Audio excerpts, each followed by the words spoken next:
on Mike's Martin, they destroyed the bridge plate because they got to that point where they started doing that thing. Yeah. And it cracked it. It got, the string started slipping past the pins on the inside, and they just chewed the bridge plate up. Oh, yes. That was a nightmare. I think I put metal under that one. We put a reinforcement inside. Yeah. Yeah. Well, welcome to the show. I'm going live. I've got a gigging musician here that is here to visit with me and to watch the work that I do. He has toxic sweat, number one, so we're going to try and do something to help prevent more damage happening to his guitar. What's happening, Richard? And then we're going to put a set of coated clear tone strings on this instrument. We don't sell elixirs because they're way too expensive, I think, for what they do. He does like elixirs, but I don't keep those in stock just because of the expense. Clear tones are great strings. He brought two guitars in with him. One is the Guild that I did a headstock repair on that we'll be putting new strings on and gluing a few frets down that are popping up out of here. So we're going to go through that process. So I'm going to shut up now and get to work.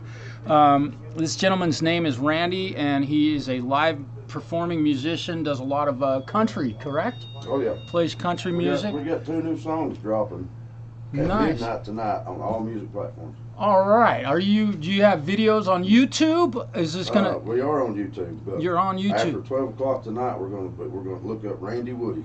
Okay. We're gonna have 2 brand new originals on Spotify, iTunes, Apple Music, everywhere. All right. So Randy is also a recording artist, and they've recorded some new tunes, and he's got some music coming up. So tonight at midnight, Randy Woody. Look him up on Spotify, all the major streaming platforms if you use those, and YouTube, it sounds like. So, we're live on YouTube right now. So let's see. Hey, Charlie, hello. Yeah, I missed it too. I got in there just like for about 5 minutes and kept my mouth shut. Oh, thank you. I got my coffee. Thank you, Stu. No problem. All right. So let's get busy. Mike, I wasn't talking to you. I was going to say, God. Well, I've been doing this for 48 years. That's why I have you guys. Tell me what to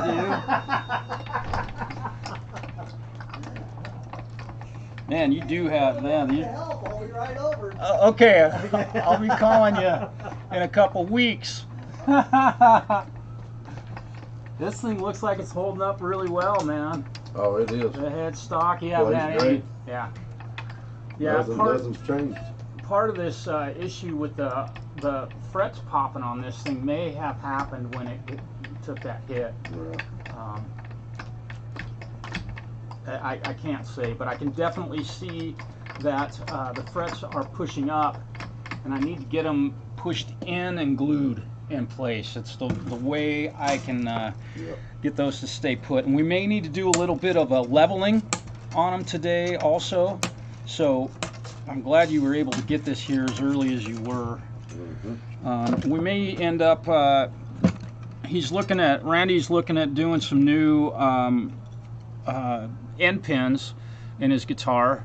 So we may go with some brass end pins. We may also choose to go with some ebony. It's up to him. He's kind of going to look at it and see what kind of what the appearance of the guitar. He's a live performing musician, so he wants his guitar to look, a certain way.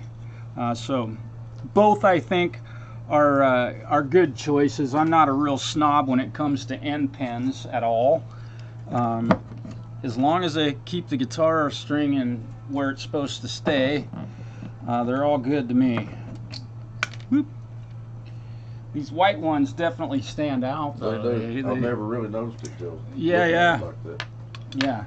And you usually have a black and white, you alter the colors of them. So we'll get you pointed down here in the business here. All right. So what was it, 3 weeks ago this thing didn't have a headstock on it? Yeah, about 3 weeks. 3 weeks, a month. Yeah, I was happy you could save that. You did a great job on that. Yeah, and I was telling Michael, I was like, calm down, don't let him, it ain't the end of the world. It was a sad couple of days Oh, having to sit and look at it like that. I bet, dude. And you're not the only one. I've fixed many broken headstocks. Yeah. It's one of the, I mean, unfortunately, it's one of the most common injuries guitars have. All right, so I'm gonna get my glasses out of the way.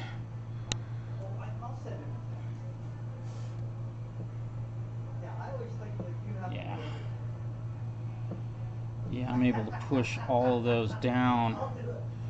I can see them, all of these moving. So we'll get these glued in, and then we may have to do a little bit of leveling here. We'll just see. Now I'm going to make a mess of your guitar neck. We got to make it worse before we make it better. Right. In some cases. So here's a look at. You can see the work that I've done on the headstock on this thing. We'll give you a close-up, bird's eye, whatever look. And it's definitely, the repair is definitely still visible, but you can't feel it. I mean, it is virtually invisible, and fortunately where it broke is kind of out of where your hand's going to be playing a chord. So it's just the integrity of that neck to keep it solid. Clean her up a little bit here. Something we might try also is, because you're having this this kind of your sweat's really digging away at this. I'd like to coat this with just a thin layer of linseed oil today. That'd be great. Yeah. Yeah, we'll wipe it on, wipe it off. It'll kind of make the guitar pop a little bit. You'll notice that the color gets a little bit darker, and you might see a difference in the appearance of it. It might look a little more blingy. Yeah, the last time you did that looked real good. Yeah. I don't think I coated the whole guitar with linseed oil, but I definitely, definitely went over the bridge and the neck on this thing. Yeah. How are you doing? Back in second time. Yeah.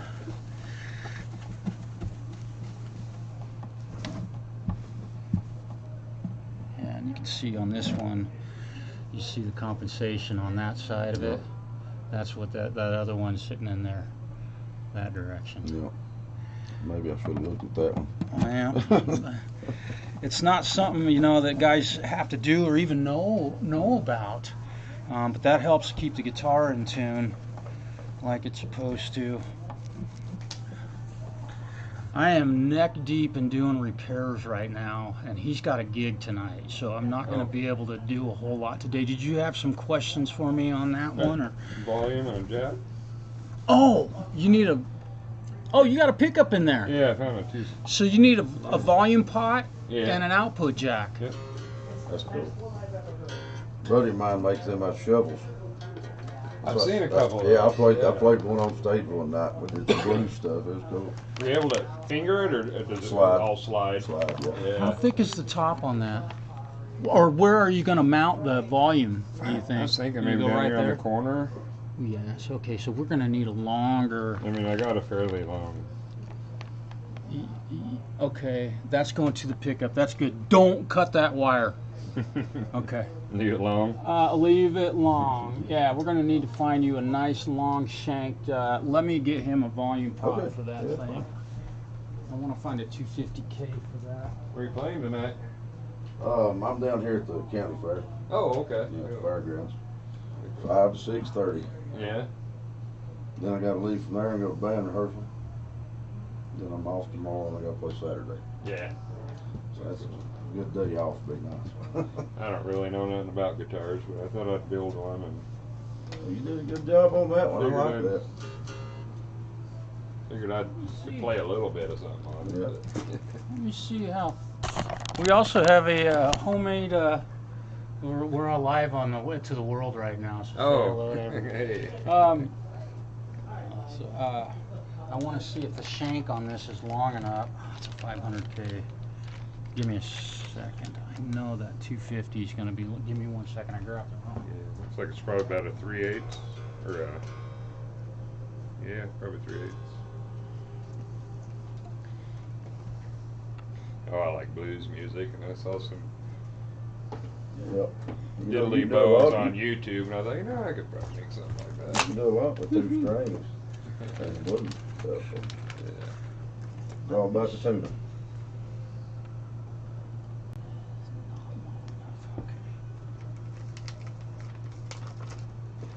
So we're gonna have to go with this guy because the shank's long enough Yeah. to fit through there. I can always put something underneath if it's too long. Well, I'll give you a nut and a washer, or a couple of nuts and washers for this thing, so it'll, so it will, you can adjust it to the exact height you need. Yeah. Yeah, I forgot about it being fair. Mm-hmm. What do you play? What kind of, a little bit of everything, or Yeah, mainly country. country? Yeah. Everybody's always said, of course, I'm sure you can tell I'm not from around here. Everybody's always told me it don't matter what kind of music you try to do, it's going to be country. Yeah, we do some southern rock stuff too, though. Yeah, Yeah, I'm surprised you haven't hooked up with Jacob yet, man. That's just Well, you know, kind I've been coming out here playing for 4 years, and I never really had time to meet a whole lot of people, and now we moved out here now, so I got more time to get out and mingle. yeah. Hey, how are you? Doing all right. How about yourself? Good. You waiting to talk to the man? Oh, he The gave me a myth, couple the parts man. so I can wire this up for. We're almost where we need to be. Well, I have a feeling he'll probably have an answer of some sort for you. Oh, he's getting it put together right now. I don't have a doubt. So I'm giving you a lock washer for the bottom side of this. Okay. Definitely use that on the interior. Yeah. And then this washer So it will won't go spin on the around. top side. Okay. And I've got 2 nuts on the bottom. Yeah. So you can lock that into place, and then this one will look nice and shiny on the top side of that. Yeah. So you'll just adjust it to the height that you need. Yeah. Um, Pretty cool. yeah. So there's that. Now, do you need a? I don't have nothing yet, but I was probably gonna make something out of a piece of bone. Oh, to go okay. on there. Okay. Give Now- it a shot. This does have a. You can. Keeper. Yeah. Just if you have to widen it at all, just use very feather light. You know, Yeah. if you have to open it up at all, you'd be shocked how many times those get broken off there. And then an output jack. Where are you? Here you are. So does this ground wire go to one of these, and then the other wire goes? Uh, The one goes out to the. You'll go from the center point to the output jack, Yeah. and then typically that will go to ground, Okay. and that's where your lead will go. That's what one of these is the ground, Yep. right? Yep. So you'll. Yep. Yeah. That white wire. Go to this edge one. Mm-hmm. The white wire will go to the pin. Yeah. The other one will solder to this. And Good. I'm assuming you're pretty fluid with soldering. Yeah. I gotta hear him. In my mouth. There we go. Okay. Yeah, I'm an old farm boy originally. So, And definitely you learn to. Solder this one to the pot. Okay. And you see what I'm doing here? Yeah. Scrape this up. And that way you can get your solder to stick to it. And you Yeah. may even want to take a razor blade and scrape these ones. And you can even, if you can take your ground wire and hook it to that pin and then just Yeah. solder them both, run it through there far enough that you can make a connection there. Okay. And that's it. And no tone control on that, correct? You're not Uh-uh. going to have, I don't know. you really don't, there ain't a whole lot of room on that for Yeah. a tone control. Okay, Basic. yeah. I don't even have an amp yet. So. Oh, okay. All right. Okay.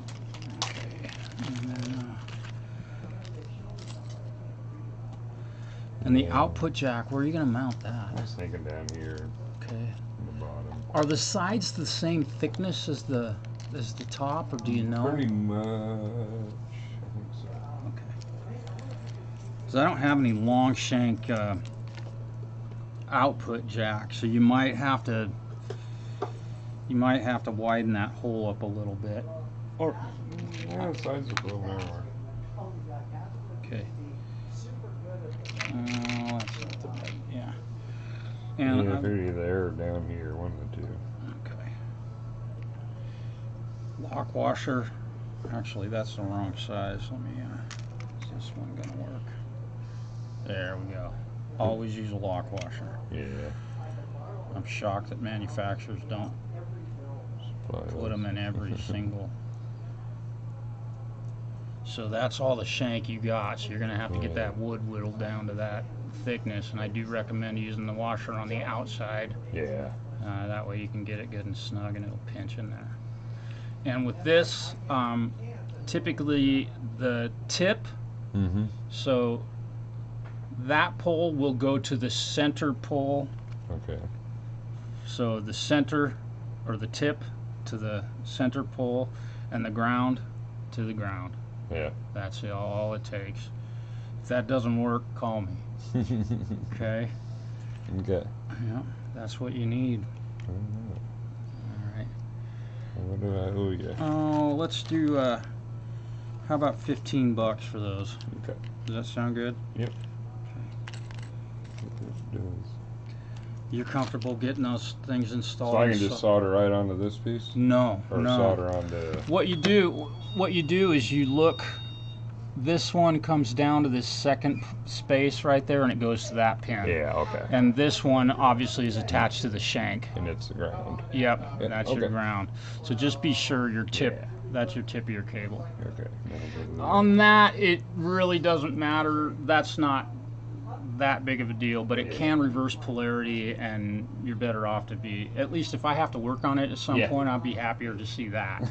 That's that with that simple of a circuit, Yeah. it's not that big of a deal. Good. Okay. I'm gonna let Mike know. 15 what you said? $15, yeah. Okay, If he asks you, just tell him that. Yeah. I gotta dig into this thing, Yeah, brother. I got you. Very man. cool. Let me know how it turns out. Bring it back I'll in. be back in at some point. Okay. All right. All right. Maybe I'll catch you tonight. All right, man. Be There good you seeing go. Nice. Okay. What is the name of your YouTube channel?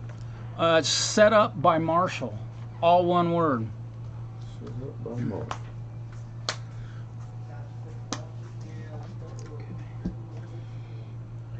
I'm gonna make a little mess of your guitar here while we're doing this. Hello. How we doing? Oh, good. I was just browsing to see what you guys got in your last shipment here. Okay. I'm gonna see if I can get somebody else to come over here. I am really Oh, that's fine. Mike knows I'm hustling here. on this guitar. No worries. Okay. What were you looking at? The amp kits or? No, I Oh. was thinking about. I got the single 12. I was thinking about going with the dual. Oh. That Okay. looks like the 10. I'm not sure. Yeah, I'm gonna have to try and get somebody else over here to give you a hand with that. Oops. Okay, so here we go. Hey, Hugh. Bye, Charlie.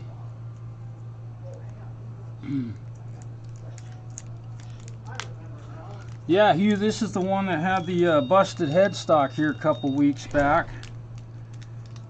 And I got a call. He was saying he's breaking strings pretty, and he's got a fret, the thing's fretting out, so we're gluing some frets down on this one with the good old-fashioned CA glue. I'll try and get the cameraman. My cameraman drinks a lot. See if I can get you guys in here on the action. I can push on these frets and see that they've pushed up out of the fingerboard. And it's right here at the 12th, 13th for the classic spot where nobody wants a guitar fretting out.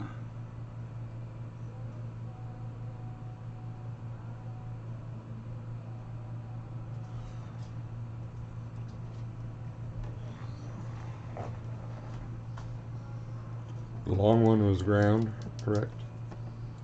Or this one was ground? The hang on just a second. Let me. Okay. The long one is the tip of your. That's the ultimately that's the positive. Oh, okay. So the other one's ground. Yeah, Okay. the other one's I'm just making ground. a quick little wiring diagram. Yep, that's Then I don't cool. have to remember. Do it, yeah. Well, no, I wasn't sure if that on the bottom was the 12. That guy's been building that thing for a couple months now. It's been kind of cool to see it actually come to life. Is that the dual 12 on the bottom, or is that? I can't find the channel on here. I'm gonna go tell everybody to watch it and subscribe. It's set up by Marshall, all one word. Oh, all one word. Yeah, that just makes it easy for people to find me. Well, Okay. Right. so what are we doing? Oh, I was just wondering how much that was. Oh, I can get you a price on it. Just give me a minute. Okay. You gonna cash it or? Cash it? Yeah. You gonna buy it for cash? Because I give you a really good deal on it. Better deal for cash? Yeah. Maybe. All right. When you're trying to trade stuff. Yeah, Mike said if I wasn't happy with the single, he'd trade that in for the dual. Well, let me get you a price. And charge the difference. Well, we'll make it work out. All right. Which amp are you hooking up to it? Which one did I get? I think I got your guitar stand there. I got the Rockford 500. Oh yeah, model. that's a kick butt amp. Yeah. It is. It's almost too much for the single. Mm-hmm.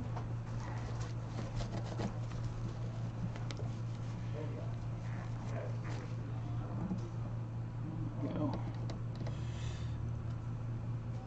Well, I damn near glued myself to your guitar. You're gonna have to take me to the gig with You you. can play. I know you can play better guitar than me. So I'll just glue one hand. Good one. All right.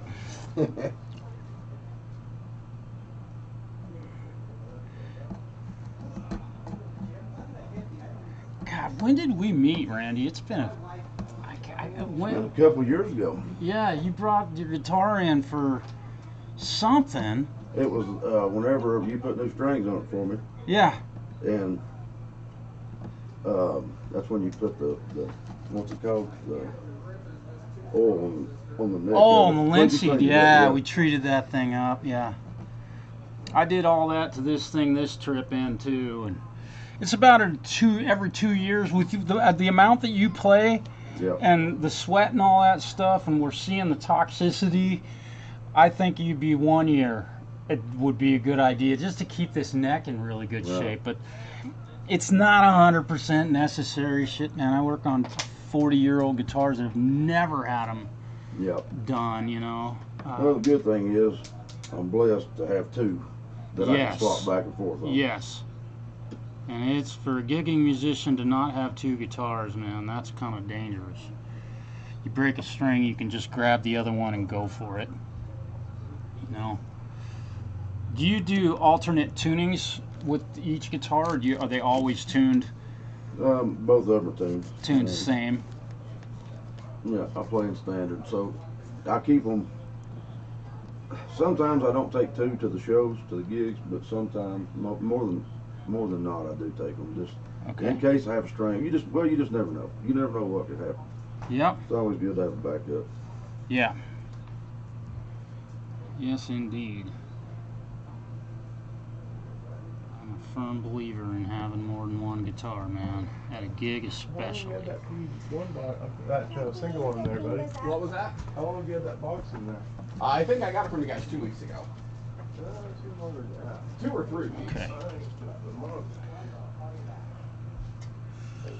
All right, now, here we go. I will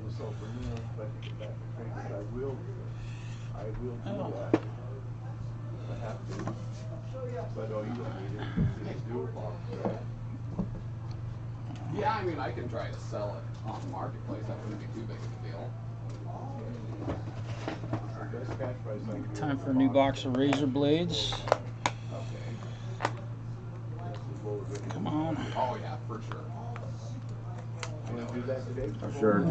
I shared your No, live I stream to don't my have it today. I'll Facebook. have to sell some. Told sell everybody that. to go give you a like and That's subscribe. a little Oh, cash bill. thank you, man. That's cool. Yeah, my YouTube channel's done all right. I've had some pretty decent interest from folks, and Yep. I've been doing it for a long time, so you know, I don't expect to make any money from it. In fact, they've been owing me like $46 for well over a year now. I ain't seen a dime. But if you owe them money, Yeah, it's kind of like the music business. it is, sure is. Yeah, if you owe them money, they'd be Oh knocking boy, on the I'd door have every be in day. collections already. Which I've considered trying to do maybe with them, just to kind of be a, because the work that I got into it's worth way more. If I was charging them by the hour, Yeah. legit.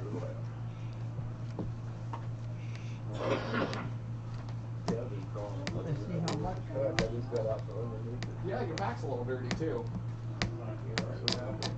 Well, I got some stuff pending on Marketplace I'm trying to get sold, so as soon as I get a little cash. Well, yeah, otherwise I'd have to, I can't give you the, what did you give me for the, I think it was about 200 on that.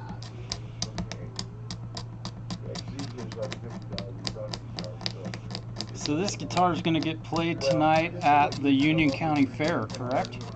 Yep. 5 o'clock to 6:30. 5 till 6:30. Huh? God, you're playing. I gotta work. Yeah. I will not do that to you. And one thing is, if you can come up with anything. Well, I've got to go play that show, and I have to be at band rehearsal by 7. Oh boy. So I got enough time to grab me one good drink Yeah. after the show, mingle just for a minute. Yeah. Then I'll be heading over to rehearsal. You can blame him. What part of the county are you living in? Are you out in are you in LeGrand or Cove. Cove? Mhm. Oh, cool. That's a beautiful place. It Yep, is. so if you know if there's anything, I'll come see me, we'll make something happen for you. All right. I sure appreciate it, buddy. Yeah.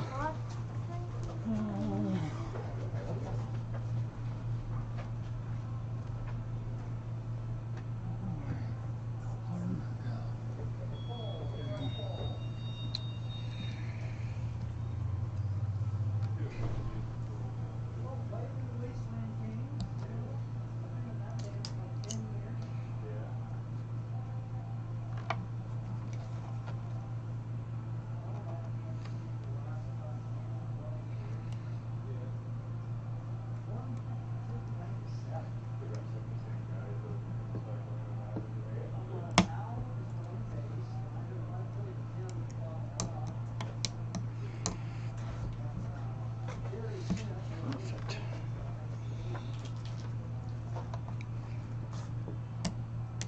All right.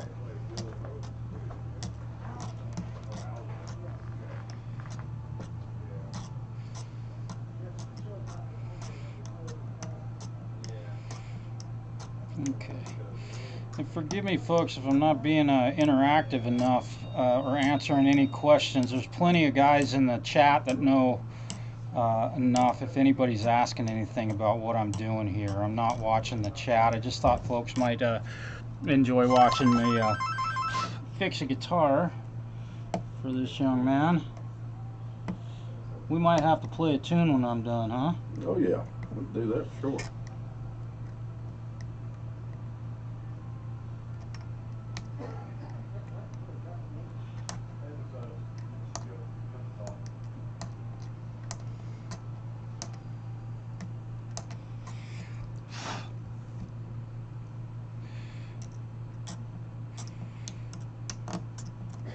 This is kind of the worst part of doing this, is like cleaning up the little bit of mess that you make so that it doesn't look But yeah, I know you that. know. And for a guy playing live shows, I want the guitar to look as, there's some guys, they don't give a shit, you know, if it looks bad as long as it works, Mm-hmm. you know, but I want this thing to look nice for you. So. You know, most of the time, if it looks nice, it plays better. I've noticed. Yeah. If it could just make me play better, that'd be Make great. you, yeah, you look down there and see that thing all shiny. Like Yeah. I said, I've only got one song that I go up here on, and I was doing it the other day, and I noticed that, and I was like, Yeah, and I'm sorry that happened, man. "Oh, it's but fine." you know, after we do a bunch of work like that on an instrument like this, a lot of times that stuff won't rear its ugly head for a few days. Mm-hmm. You know, and a lot of stuff changes when you have an instrument break like that. Well, after what you did to that and the way you fixed that for me, that's not even a problem. Well, you got 21 or 19 frets on this thing. They all should work. Mm-hmm. I'm gonna polish up the frets a little bit for you again. Isn't that amazing how that looks? Oh, yeah. Which I just did this on this guitar, so you definitely have, you know, your sweat, you know, or whatever environment it's in, man, these things are definitely getting some, they get discolored. Mm-hmm. And you know, I've been doing what you told me about when I put that, the fingeries on. Yeah. I don't spray it on the neck anymore. I spray it on the rag and just lay it on the top of the string. There you go. You can also just squirt it on your hand. Oh, yeah. Yeah, I didn't think Dude. that. I do that quite often when I'm recording, just to get rid of the fret buzz. Shh, don't tell anybody I said. Yeah. But you know, sometimes the string squeaks and stuff are kind of a neat part of the sound of a recording. Right. But on an acoustic guitar in front of an audience, it's not terribly enjoyable in a lot of cases. Yeah, when It you can see be a people little- make that face. Yeah, it can be a little intrusive. Is what I What like. gets me is the people that, this happened yesterday. Somebody walked directly in front of the speaker and then put their hands over their ears and said, "It's too loud." Well, you're right in front of the speaker. Yeah. You're 3 feet from the speaker. How about you walk over that way 4 steps and then reassess? Yeah. Probably drunk. Probably. You think? I wouldn't doubt it. Where were you playing? That was at the fairgrounds. Oh yeah. So I played there yesterday and back there again Oh, today. that's cool. Well, good. We're gonna get this thing banging for you today, and we're gonna use a little heavier gauge string on this one. I think you're probably used to it. I used 11s last time. I'm gonna go with the heavier gauge string. So we're gonna tweak the truss rod a little bit. You know, when I first started, that's what I started out with. Somebody told me, they said, use heavy strings. Yeah. That way you're used to them. And then Yeah. if you have to go down, you can. It doesn't matter. Yeah. But it'll make a difference if you learn on light strings and play that a lot and go up. Yeah. Yeah. It's just the idea here is that it'll kind of maybe help keep the sweat from digging away at the finish. I can't promise that. This is just a test. And this is something that I do on a lot of like very old guitars that are all checkered and you know, and it helps. It's a good seal, and you can see it. Just wipe it on, wipe it off. This thing is the coating is so microscopic.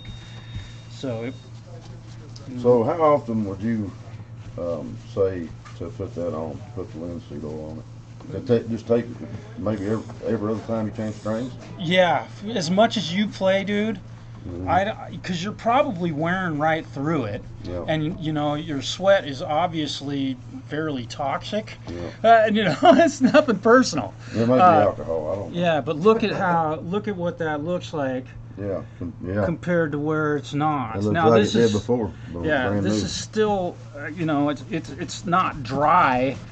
It'll cure and it'll flatten out a little bit, but it really brings the color of the guitar like really nicely back to what it looked like originally. I have to go to the bank. Okay. I'm sorry about that. I'm leaving That's you all right. guys solo. I'll get this done as quickly as I can. Okay, thanks, Mike.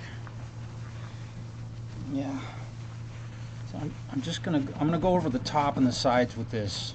This is just a test. It's not gonna hurt anything. If you ever want to paint the guitar, you can, as if you'd ever do that. And I'm trying to keep as much of it off the pick guard as I can. I don't like to get this stuff or chemicals on the pick guard a whole lot. If the guy with the 65 Chevy comes in for his install, just send him out to the shop or come get me. Okay. I'm going to go back underneath that truck. That's all right, Stu. Have fun. I think I might have picked y'all's busiest day to come in here. Dude, it's like this every day. Man, I tell you, this reminds me of being back home. There's a buddy of mine, owned him and his dad passed away now, a great guy. But they owned a music shop there called Legends in East Tennessee, and they did the same thing, man. They kept us running. Yeah. And but I miss sitting in we'd always gather in the back and sit and just talk, tell stories, pick music. Yeah. Didn't get a whole lot done when we were in there. Yeah. Yeah. Well, and we have, like Mike and I and Stu once in a while, we'll, on an evening or whatever, when things are slowed down right near the, Mike will call us back and we get to be his rhythm section. He's working on a lead part, Right. so it Cool. sucks to get paid to play guitar, Oh, man. it sucks. I've been saying that for years, man. But it definitely makes it fun. It's just, I can't imagine working a job that I didn't absolutely love. Well, I did that. I used to paint boats for Mastercraft, Yeah. and I painted for Moonba and some other bass boats and stuff, and Yeah. I really enjoyed that. I've been a ditch man for, laying water line, laying pipe, Yeah. and Well, I was a plumber for a long time. it just A lot of years. never. I didn't like working for somebody else making them money. Yeah. But it took a long time before I started making money doing this. I've been doing this now for over 20 years, Yeah. and just now starting to be where I can actually make a living doing it. Yeah. And that's great. But putting out the music too. I mean, putting out albums and that it helps. Yeah. Yeah. But we're excited about this album, the two singles. So we're putting out an 18-song album, Yeah. and it's going to go all the way through next year. So the first two. Where did you guys record it? Actually, a buddy of mine, Aaron Kirby, we did it at his place in East Tennessee in Blount County. Yeah. Just went into his house and he's got a Yeah, studio there, and we Mike, went in there, and all the stuff you need. yeah, man, we got a really good sound. It's the album we wanted to put out without, really having a middleman telling us what, I do this. Sometimes it's tough to work with a producer. You have to have your mindset right. Well, and, now see, the last album we cut, we did in Nashville with a guy named Ken Royster. And that dude is phenomenal. Like, he really took time to sit down. He didn't rush us through trying to make the money. And he really set me down. He set us down while I was in there. He was teaching me things. Yeah. So he really took time. So if anybody ever thinks about recording, they need to go to Direct Image Studio, Ken Royster, Nashville. In Nashville. Yeah. Luke Combs was recording in there, I think, like 2 weeks before we were. Sure. So And that speaks volumes when you have an artist like that. he knows what he's doing. Yeah. But we learned some stuff from him, and we just went back, and I really didn't have the budget to go back to Nashville. Yeah. And my buddy, who's producing it, used to be my keyboard player, and he knows my songs better than I do, so it worked out really good. Everything was just great. Yeah. Yeah, that's cool. That's great. When you got somebody that you can really work with and that gets stuff done. Yeah. That's been, I collaborate with a lot of people from all over the world, and getting somebody to get something done. Mm-hmm. And I'll tell you this, technology has changed so much. Yeah. Like the guy that played drums on it, his name's Andy Hull, and his son is 17 years old. So whenever your viewers go, if they go check out our music, think about the fact that his son is 17 years old playing the lead guitar and the steel on these On songs. your It songs. is crazy. The 17-year-old kid's playing that stuff. Yeah, his daddy raised him right. He knows country music. Yeah. Yeah, I just went and saw Greg Koch over in Enterprise. Oh yeah? He played over there, and his son, of course, he's older than 17, but his son is a drummer in his touring band, man. That's great. Dude, that kid was phenomenal, man. Holy smokes, what a great musician. I love to see Did kids. the same thing. I love to see kids that are into music. That's a big deal. Yeah. It always was my whole life. My grandparents and my mom and my uncle, they always sang in church. So that's where I started at. I was raised around it. And then my mom had a country band, And she actually played at the Troubadour Theater with Merle Haggard back in the day. Wow. She was signed with Crystal Gale. Oh yeah. Oh cool. But then she turned it down because she said she didn't want to change mine and my brother's life, and we were doing big in sports. So, and then me and her joke all the time. I tell her, I'm like, I wish you had just kept going. You could have helped me out. Now it wouldn't be so hard for me. So at this point, I'm about ready to put strings on this thing now, and we'll check these frets once I get the strings on it. But okay. I want to make sure of what end pins you want to use. You want to try those brass ones? Just drop them in here and see what they look like, and see if it's what you like, or what do you think? Yeah, I mean that wouldn't be a problem. I'd like to. We'll try them out. See how they look for you. If you like the way they look, we'll go that route. Let's see, are those? I took them back over. Oh, you can put them back. Okay. We'll grab a set of those.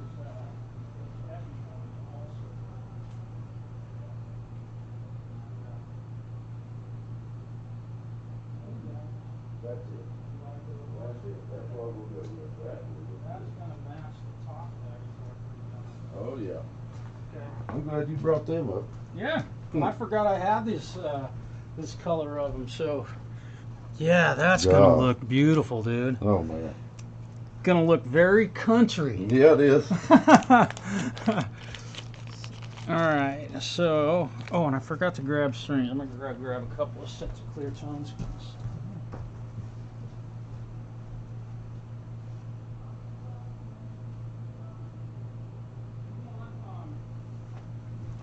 You want the same gauge string on both guitars. Yeah. We're gonna go 12 to 53s. Yeah, that'd be perfect. They're heavier. They're definitely gonna be heavier than the ones that were on this guitar.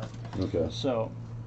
That's perfect. So we're going to go with these type of end pins. Look at that. They just like almost vanish. That's perfect. Look good? Perfect, yeah. Okay. Get them gold strings on there. Oh, man. Yep. All right. I'm going to file these off at an angle here so that the balls fit proper. Mm-hmm. If you ever buy new end pins, do that. Okay. See how I've cut that out? Mm-hmm. Take a piece of sandpaper or file or something. If it's just straight like they're built, you'll end up, the ball end will stick on the end of that thing, and then at one point in time it'll just pop off of there.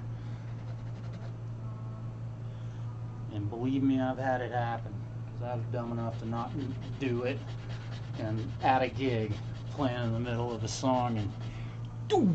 Hey, I'll tell you what I had to do happened? with this. It wasn't this guitar. I had a Takamine. Yeah. I was in a bar room one night, and one of my pegs popped out, and I couldn't find it. Oh. So I had an old cigarette I just smoked, and I took the butt, and I chewed it and twisted it, and stuck it in there, and the damn thing held. Yeah. It held. I could not believe it. Yeah. I've used, the whole classic find a little stick. Yeah. You're on a camping trip and lose one.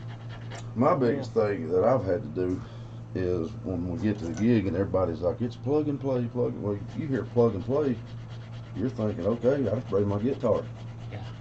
I've got some places where we don't have a mic stand. You're supposed to bring your mic stand. I had to stick a shovel in the ground one night and duct tape a microphone. Build a microphone stand. I mean, I've had to do stuff just to get a mic stand. Yeah. I've hung it from the rafters. I did everything. Yeah. Whatever it takes to get the job done. Yeah. Doing it long enough, man. I mean, I have a backpack. Every gig, my backpack's sitting right next to my front door, and everything I need, minus the PA system, is in that backpack, man. I started taking my own stuff to every show just in case. Yep. Yep, it's important, man, because they will leave you high and dry. Especially bars, man. Usually nobody's there that knows anything about the sound system. Mm-hmm. Hey, you got it right. Yeah. I'm just gonna knock this off right here. Oh yeah. And those are yours. Oh, Keep them in your case and wipe your guitar down when you're done playing. Thank you. Yeah. That's a little dusty. Yeah. I usually would Knock that stuff off of there. I would have gotten putting strings on there and went, wait a minute.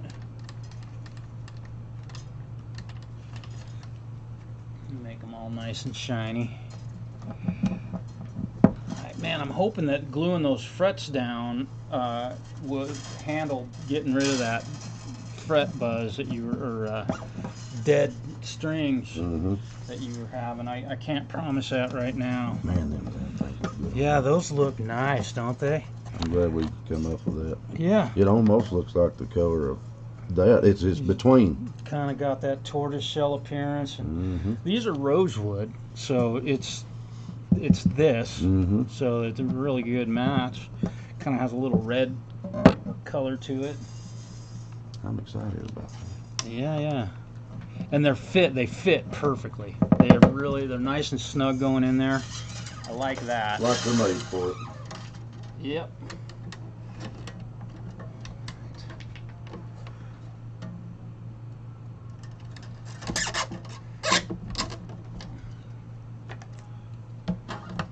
I'm one of the fastest string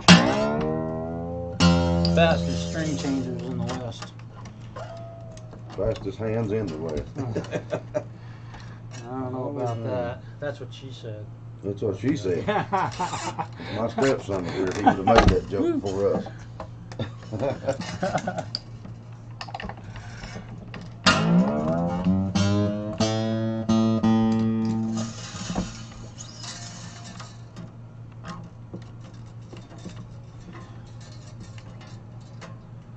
I do this like this because I am a professional musician and I play live. And a lot of guys will tie a knot in their strings. It messes with the tuning, doesn't it? Well, not necessarily. It doesn't make any difference. If you get a couple wraps around the post, the string's going to stay in tune. But guys will wrap it around there and then poke it through twice. Oh, yeah. Break a string at a gig and get the string off. Yeah, good luck with that. Yep, have fun. I have trouble getting it off like that.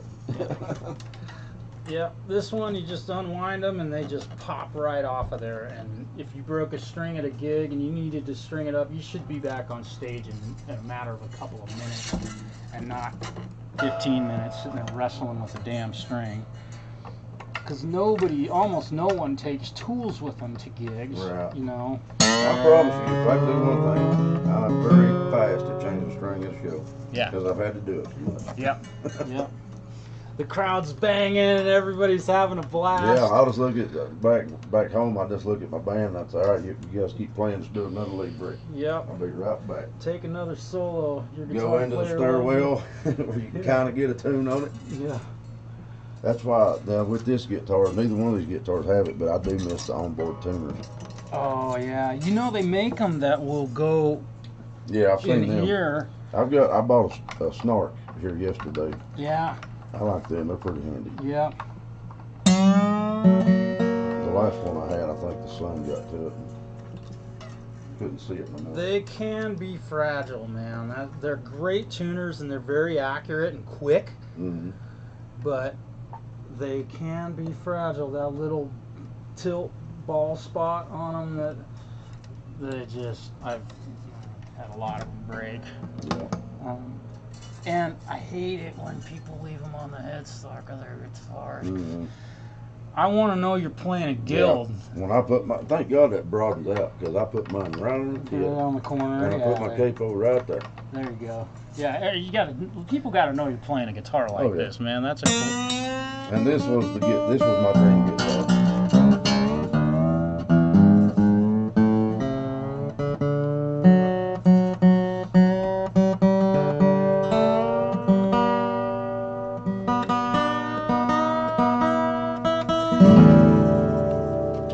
Close. Let's see how close I am. Woo. By ear?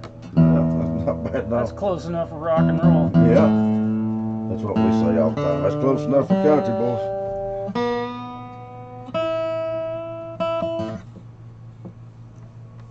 So again, these are clear tone strings, so they're coated. They're the competitor for Helix. Yeah. Well, see, I never knew there was any other kind of string that was coated. That's the only reason I always bought electric. Yeah. Well, you know, a guy like you that you sweat a lot when you play, and which is good, but Yeah, some people sweat, outside. man. He hits metal, and the metal just goes, "Oh, fuck you, man." Yeah. Yeah.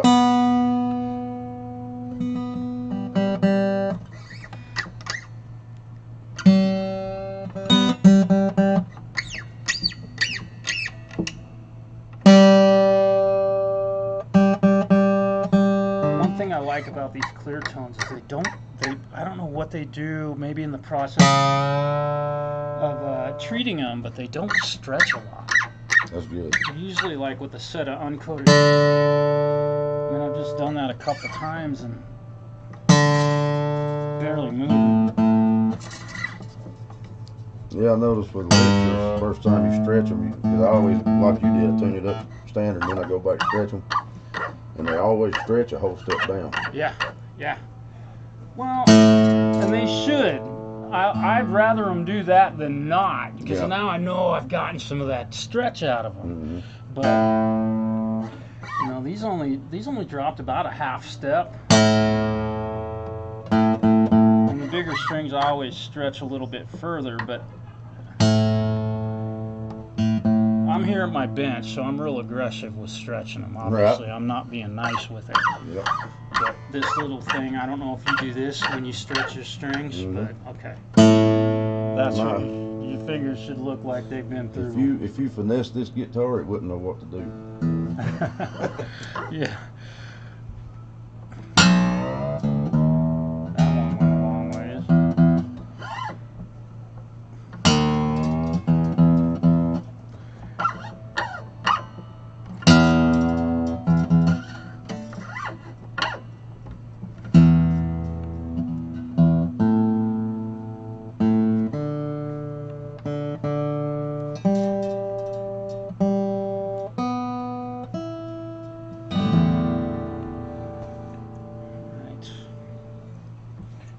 Play it a little bit here, and we'll check the fret buzz.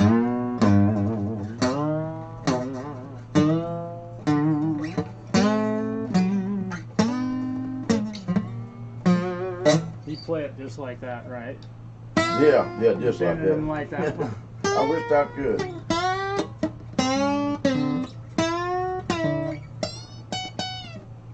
So we still got some.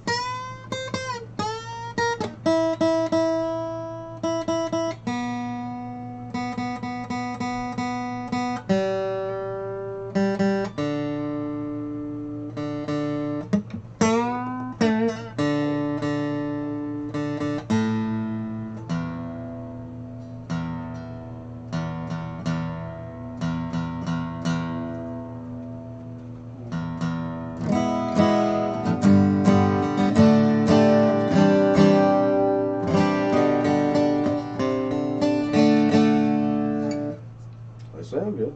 Was this piece of paper in this guitar the whole time? Did you even notice that?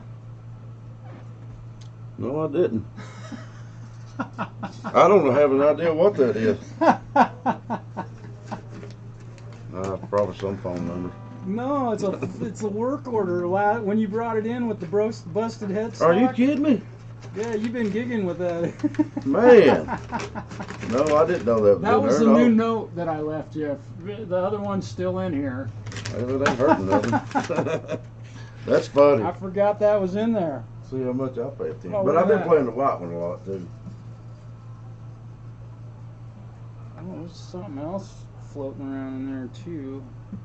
But I may have to. We may have to.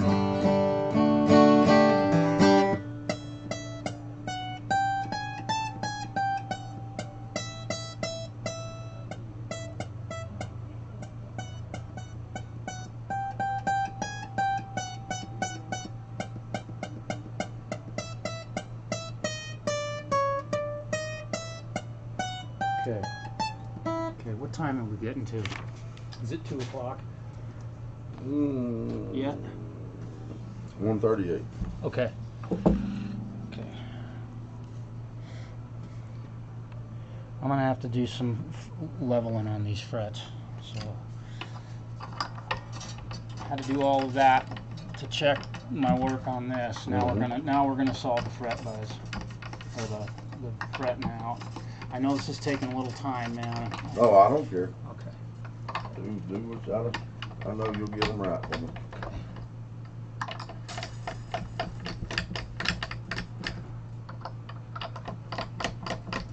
I just know I gotta quit looking around because every time I go to that side, I'm about to spend money I don't have. You know how it is. You always see something. Like, oh dude, yeah. All right, so what I've discovered is that and forgive me for my cameraman for not following me around. Like I said, he drinks a lot, but I have to level out some frets because there's a problem. Boy, that one's tight. I'm going to go at it like this. There we go. It's good. I love that they fit tight, but that's a bit too tight. Put a cable on these up here. Keep them from falling off the machine heads. All right. Now this is a secret trick of the trade. This is a very, very deep, dark secret. I'm gonna start here. Very deep and very dark secret. This little secret right here is something that you can't share with anybody. Only you can know this little trick. And what we're going for is proper fall away here. These frets aren't falling away, they're actually getting taller, and this is a notorious spot for that to happen. I'm sure if you're here, you know exactly what I'm talking about. Let's see. Where's the file? Alright, so now what I've done is I put this piece of tape, so now this fret is taller than the rest of them, right? Which means when I put this file on there, it's at an angle instead of being flat, like it technically should be. So now, it's filing more off of these frets than it is off of these frets. And when I make contact with all of the frets finally, and I'll put another piece of tape on here because I'll wear through this, that will make sure that these frets taper, and we're talking just minute amount. This is gonna bring this thing back into business. And I love coloring beautifully silver polished frets, but this lets me know where I'm at.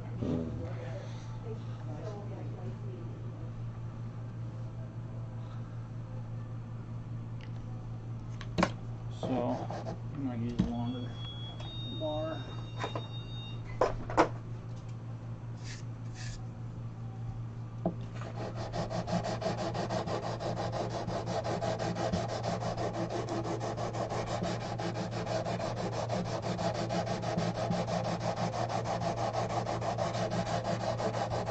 See the tall ones.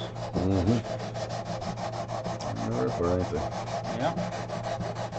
And it happens over time. This, you know, and then having done that work on the headstock, it may have accentuated it, and the strings were off the guitar for, you know, a couple of days anyway. It didn't have no pressure on it. Yeah.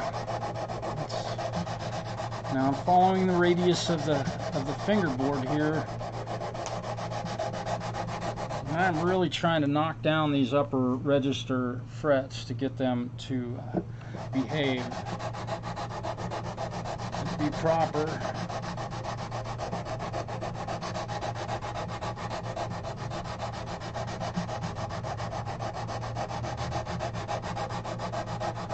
If I was doing an entire fingerboard leveling, I would go one direction with this file. Yeah. With this short of a span. I don't feel like going back and forth like this is causing any problem. I'm talking about leveling 6 inches of fingerboard here. I'm keeping this end of that file over the tape. See, folks, you come into the guitar shop to get your guitar worked on and you learn something. That's awesome. I've always wondered how you would do that. Yeah. The real important part of doing this is to follow the radius of the fingerboard. It's rounded. Mm-hmm. You don't want to flatten out the middle of it, and you end up with a classical guitar. Yeah.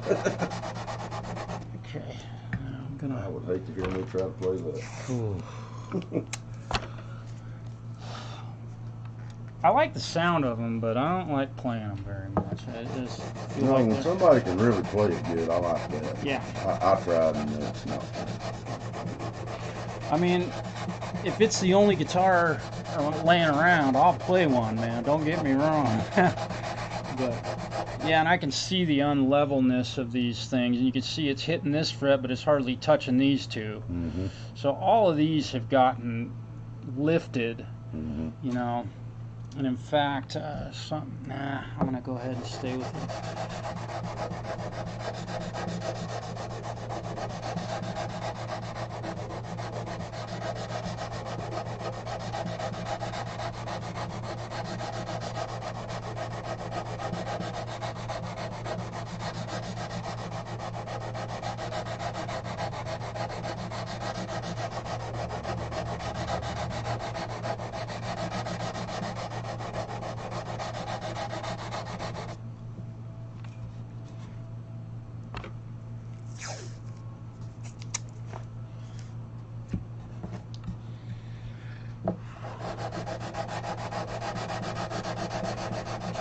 The Epiphone, I think all we're going to have to do is we'll check and see if I can do a new quick saddle replacement on that one.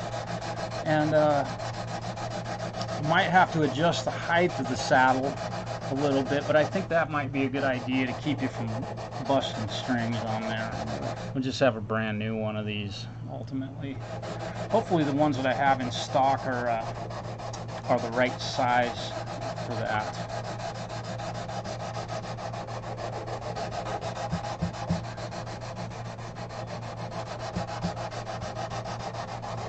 Well, I'm excited. Oh yeah, we're gonna get you're gonna lose that string that was buzzing. That's gonna be gone for sure. And you know, these frets up here are rarely used. Right. I mean, you got to reach over the top, so you know, it's okay to get them a little bit out of the way. I'm just watching until I see my level make contact with this fret pretty consistently, and then I'll know I've got enough material removed that fret buzz will be gone. And you'll notice there's a lot coming off of a couple of these. Oh, yeah. Those are the tall ones. And it was, you'd fret a note here, but it was actually hitting this fret clear up here. Yeah, that's what was fretting it, wasn't it? Yeah.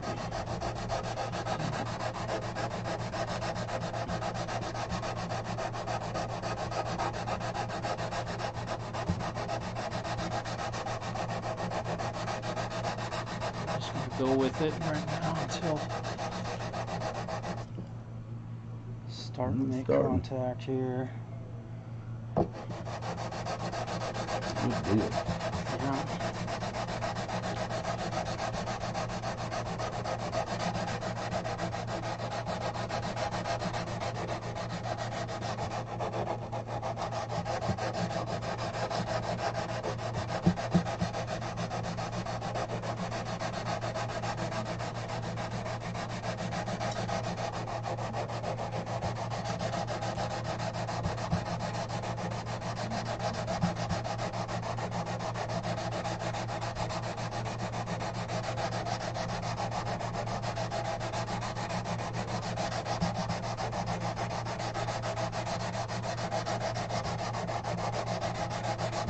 I'm not putting a whole lot of pressure on this file.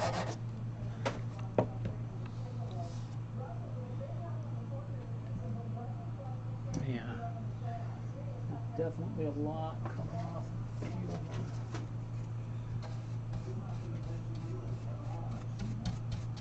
We'll clean all that up before we're done, but gotta make them worse before we make them better. That's true.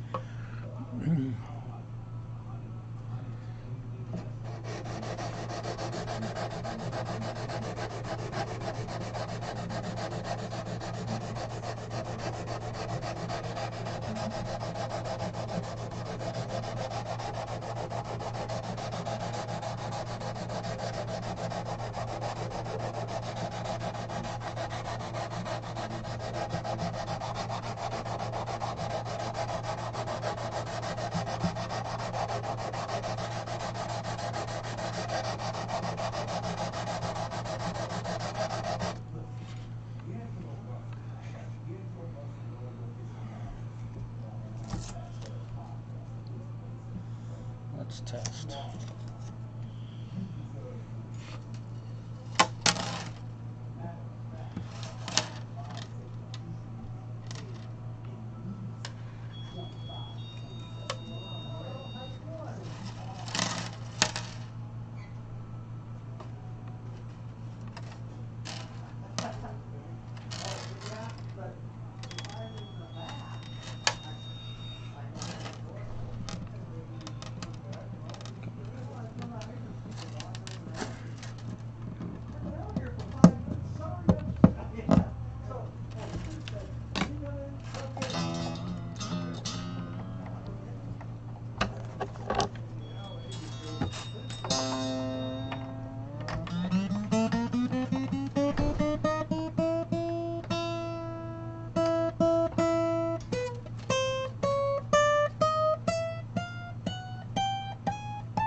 Perfect.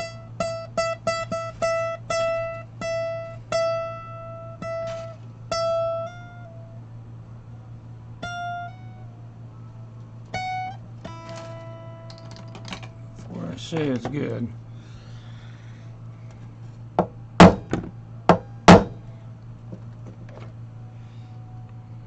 Both just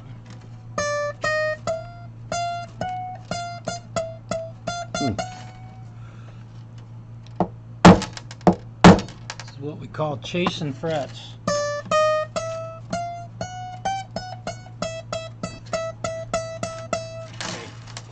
Coming out.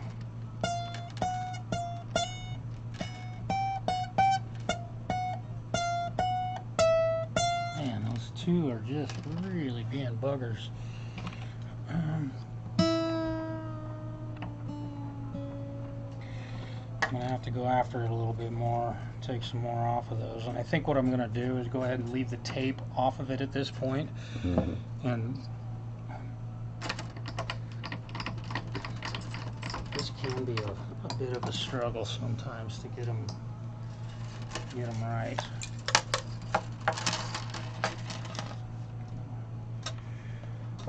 It's gonna look weird, but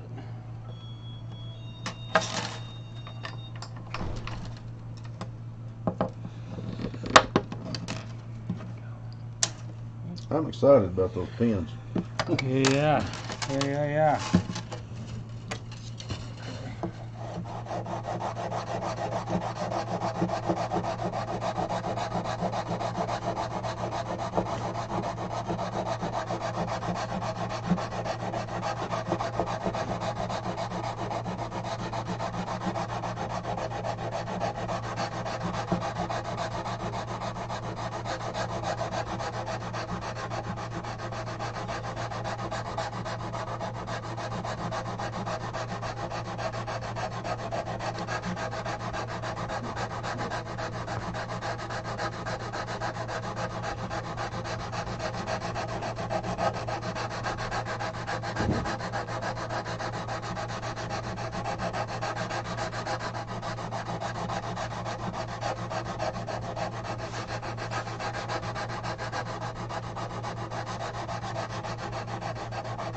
least they're going to be real shiny. Oh, they will, indeed. Yeah, I'm gonna have to crown them and then polish them a little bit more before they'll look just like the rest of them did. Okay.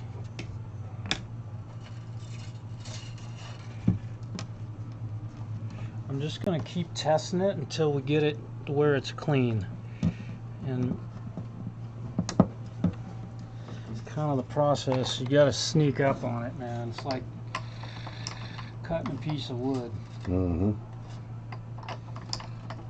If you cut it too short, yeah, I can't make it longer.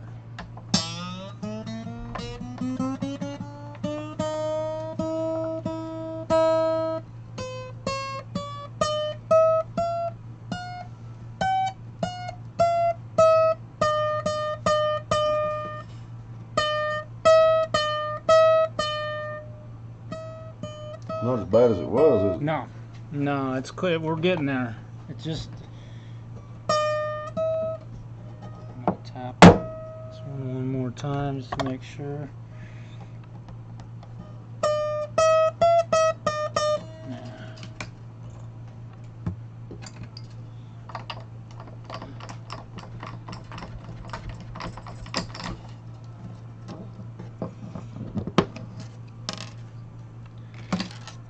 Keep taking a bit more off of there.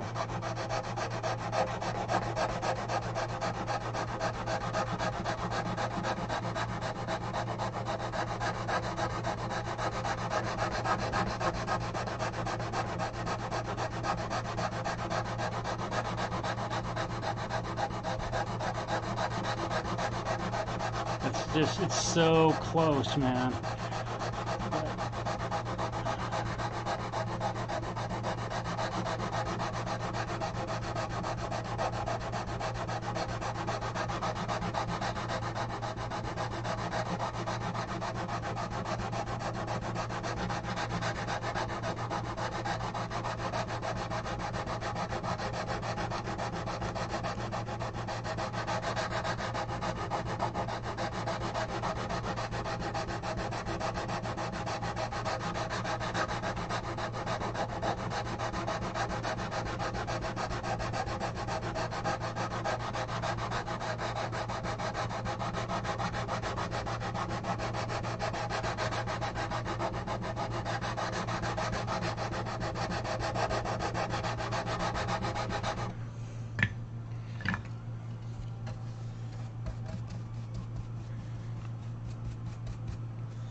I think we're close enough at this point. Mm-hmm. Just broke it. I turned it the wrong way. That's what happens. Actually, I didn't turn it the wrong way. It just been on there on off enough. Put a new set on here. All right.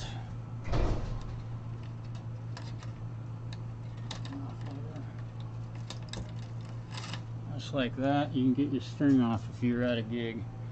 All right, let's crown these bad boys.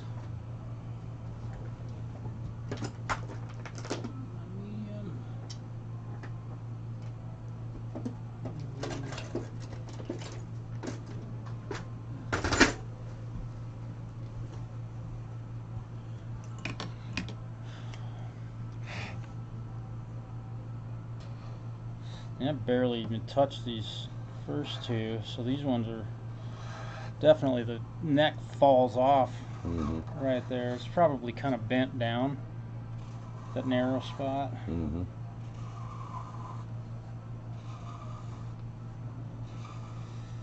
Yeah, there might be a little bump here in the guitar. I can't say for sure.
That's a neat little tool. Oh yeah, dude. Diamond. Lets me put a crown on these things really quick and really accurate. So that flat space on the very top of each fret is exactly the same width. Thus the blue ink, it tells me how much of a crown is on. And these ones are really, I mean, not that these frets are less important than any of the other ones, but Right.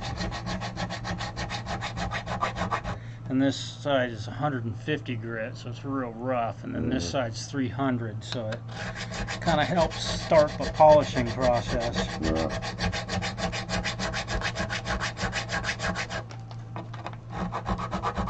And it also lets me kind of round off these ends so that they don't feel sharp.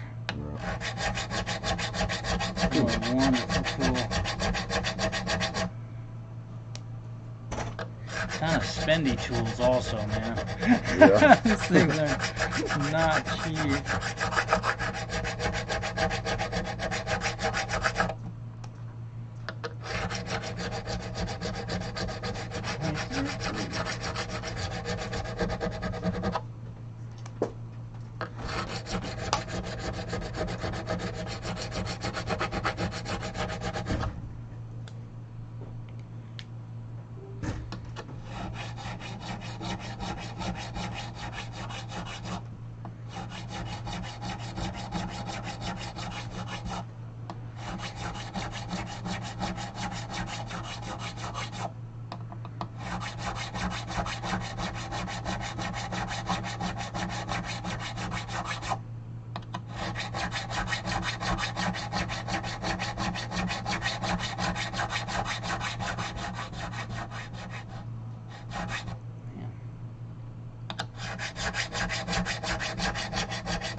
Look pretty.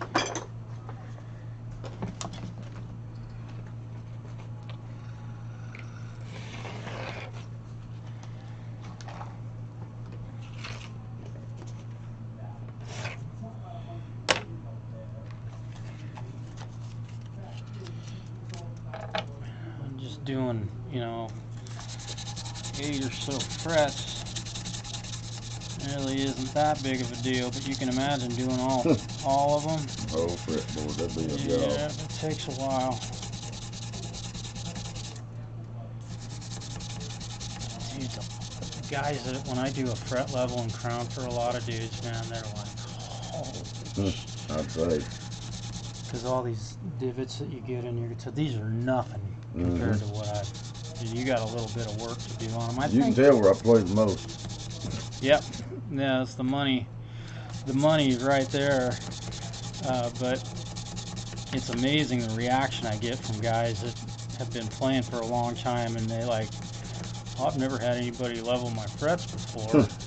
Well, after you worked on this thing last year, when you or year before, we may have done a level on it. I don't remember. I think you did, and you set the truss rod. Yeah. That thing played. I mean, it was like a Cadillac, all the way up till the headstock broke. But then it still played good even after you fixed it. Right. It was just the fretting out. That was the only thing. Yeah. Yeah, you know, when injuries like that happen, I can't say why, but guitars will, they will bite back sometimes in a negative way. And sometimes they react and then things get better. But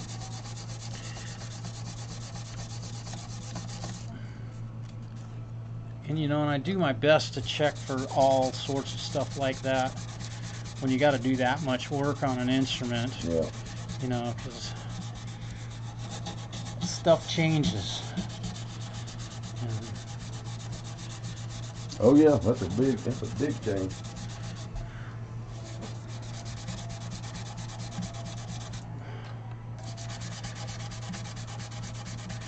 Mike came in the other day and picked up a cajon.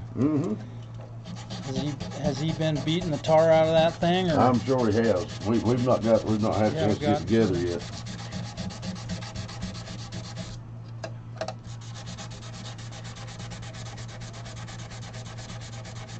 It was really good to see him. He's a good guy. Yeah, we've been friends on social media for a long time, and all you know, you get to see stuff that he puts up, and it's always really exciting. Stuff that he does. And then I got that message. I was like, oh no.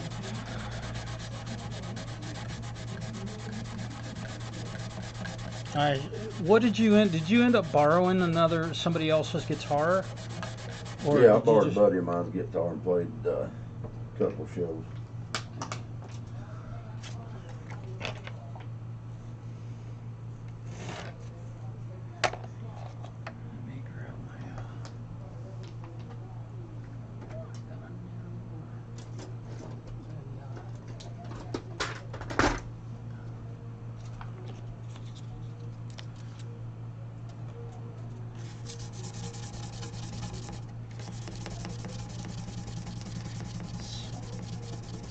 Take this down to about 1500 grit and then polish it, and we'll see what they look like.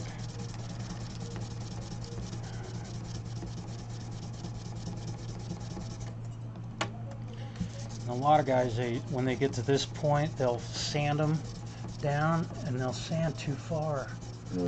And now you don't have a crown on top of the frets anymore. You've got a rounded off thing that doesn't work real well that way. You got to have a flat spot on the top of the frets. It should be perfectly flat, just round it into it ever so slightly.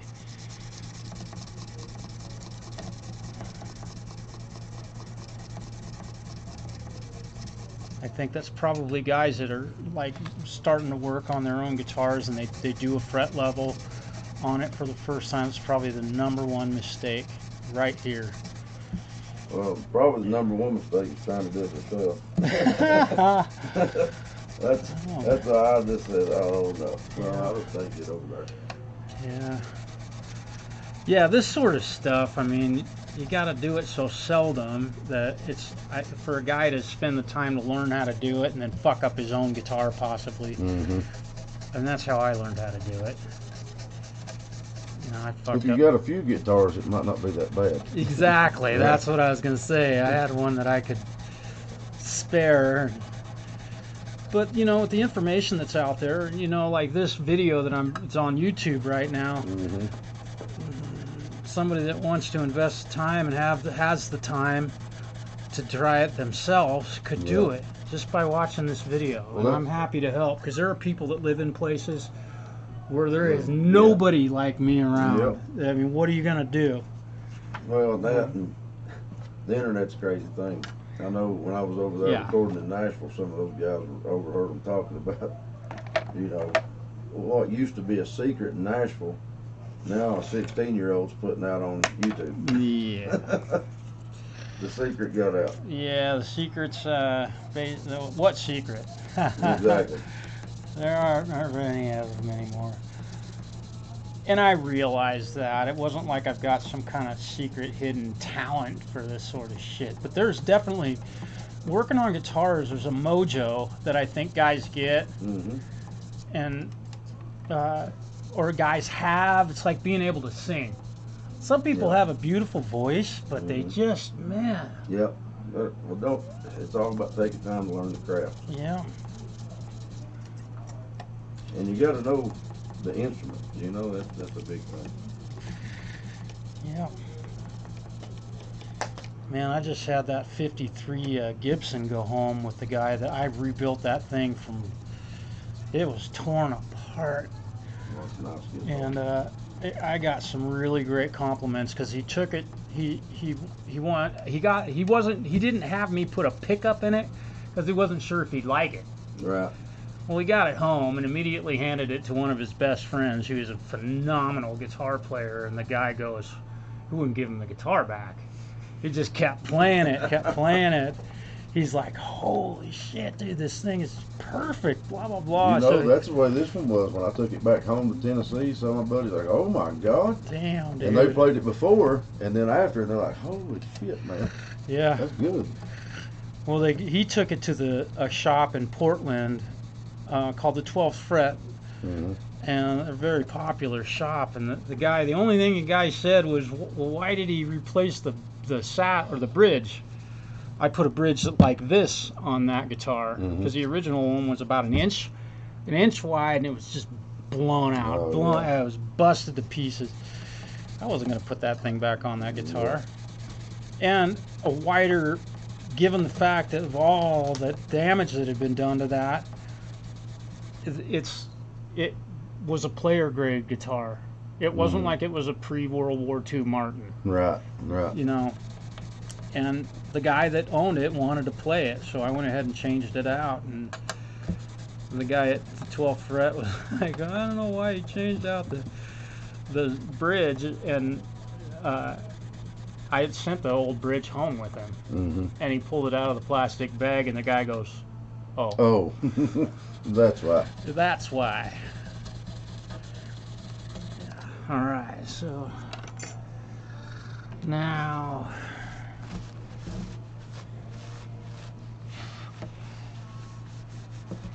I did this without taping off the fingerboard, so what I need to do here is clean this fingerboard before I say it's done here. Okay.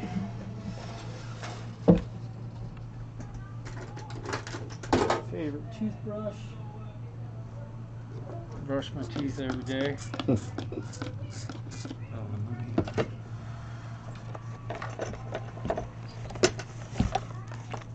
By the way, those rags that I gave, I don't know what this is. A damn dryer sheet? Keep it small. Oh, I keep dryer sheets in my guitar case. And it fell into that. Keep it smelling good. Keep it fresh. Back home I played a lot of smoky bars. Oh, yeah. They let people smoke in bars still? Oh, yeah. You're kidding. Oh, yeah. Wow. I had no idea that was still even legal anywhere. Of course, I've never lived anywhere but Oregon, or been anywhere much but Oregon. So. Yeah, they still do it there and pretty much all over the South.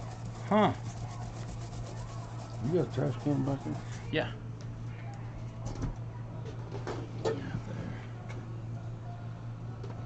I didn't even see that stuff in there. That's amazing. How did that get by me? Well, at least it smelled good. Yeah, it did. It still had some Nice smell to it. All right. Yeah, we're looking good.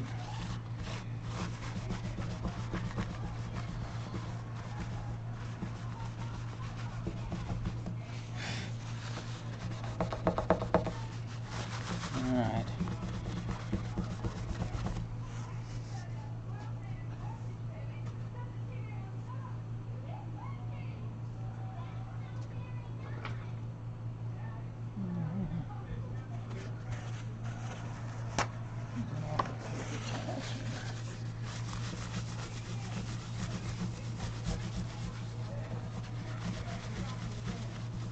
Typically, guys will tape off the entire fingerboard if they're doing a fret level like that, just to keep it.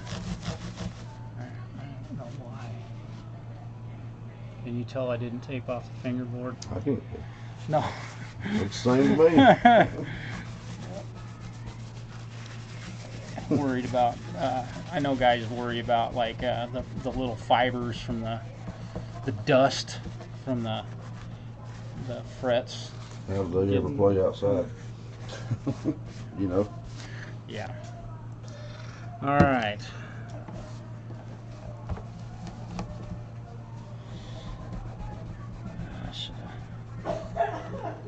I'm gonna be okay with that. Probably should have polished. Oh. Let me go grab another set. Give me a second. I broke that thing.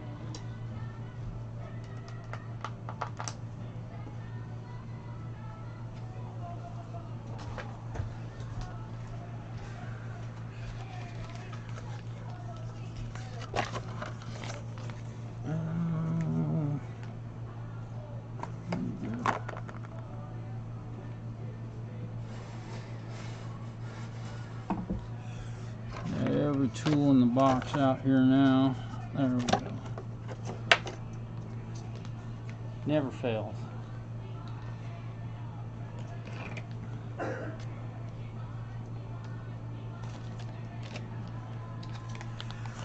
Now we're just about done with this thing.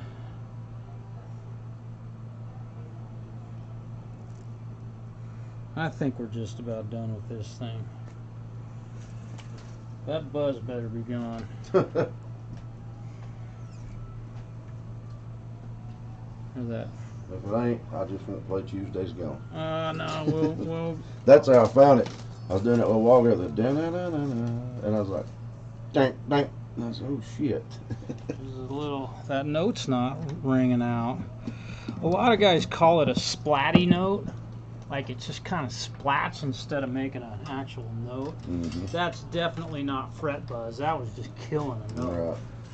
That was Yeah, extreme. you can tell it's just keep dead in it.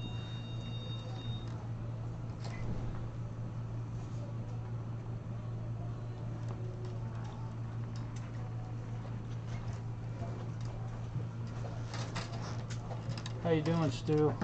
I'm getting there. I'm on that old truck now. You getting there? Yeah. We love getting there.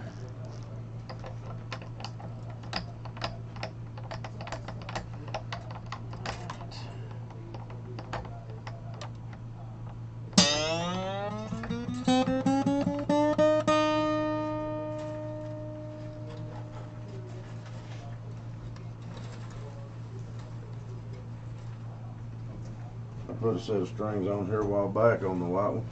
Uh-huh. And I don't know, my mind just wasn't there. And I spun all of them the wrong way. You put them on backwards. And I was like, what in the hell am I doing? I've been the joke on a couple of YouTube channels because I was stringing up a left-handed guitar and strung it up backwards. I couldn't imagine. Yeah, the guy thought that was the funniest thing he'd seen in forever. He has a really fun channel. He's a really cool dude. Great guitar player too. But I've been the butt of his joke for a while. But it was a left-handed guitar, man. I have a decent excuse. Right. I couldn't do it. It would take me a long time to figure it out. Yeah. I have to say I've done it. I don't on an acoustic like this, I don't know if I would ever do that or have ever done it, but I'd have to be in a special state of mind. Yeah. With Crown Royal drawn all over it. I love that Crown Apple. My dad used to drink Crown Royal. He drank Crown Royal and Mountain Dew or Crown Royal and Sprite. And they'd sit there and play poker all night and drink that stuff. Yeah. I enjoy beer from time to time. You know, it was so hot yesterday, I didn't even have a beer or nothing. At the show, before the show, yeah, after the show. I enjoy beer from time to time. I like hard alcohol, though. Yeah. Well, you know, it's like Hank Jr. said, the hangovers hurt worse than they used to. So I've tried to just completely cut out even drinking the night before the show. Yeah.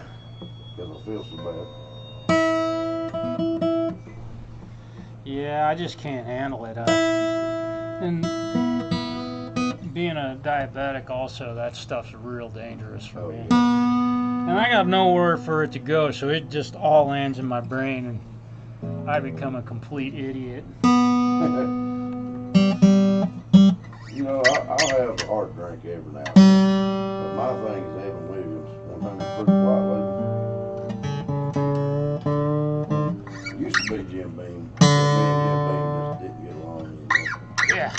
I learned what I could drink and who I could be around.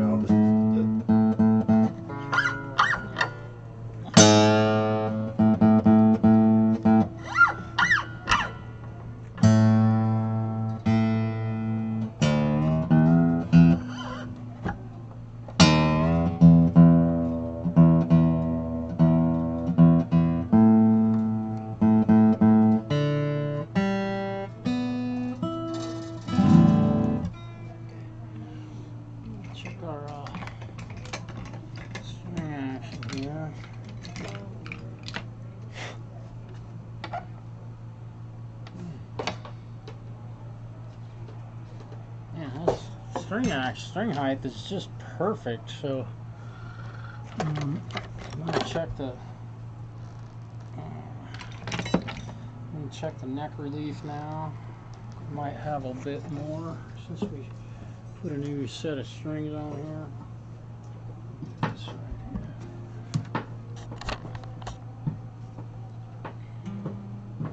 here. Damn thing sets so deep.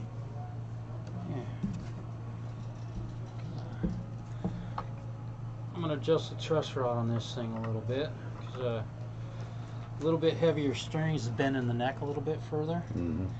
This is going to be a really subtle change, but should be back to where it was when I gave it to you the last time. We got heavier gauge string on here.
Damn, that truss rod works so nicely. It just does exactly what it's supposed to do. It barely moved that thing and it brought that neck relief perfect. Somebody must have fixed this thing right. I think the last guy worked on it really got it.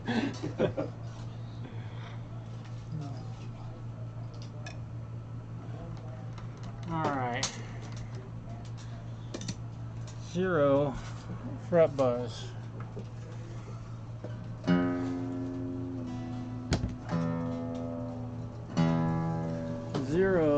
fret buzz is what we're gonna have here.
Works for me.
Take it for a ride. We'll start working on that epi.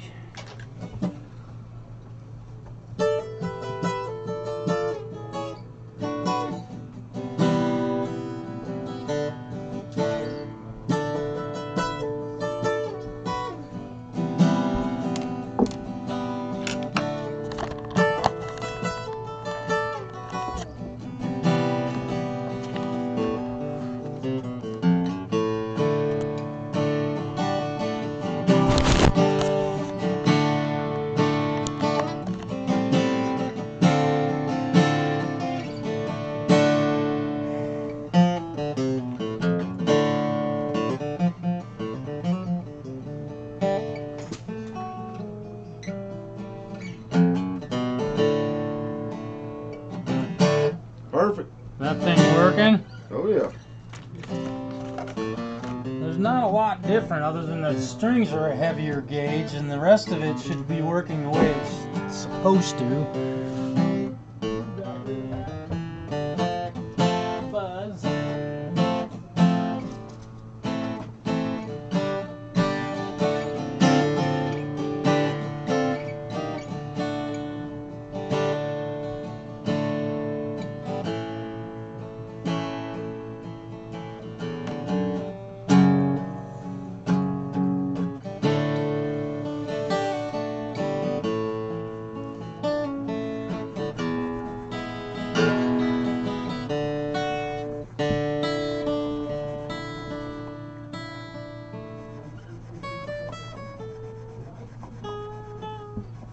That's perfect.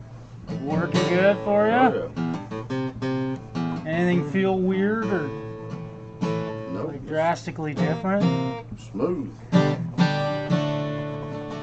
That gauge of string is probably a little more what you're used to, I'm guessing.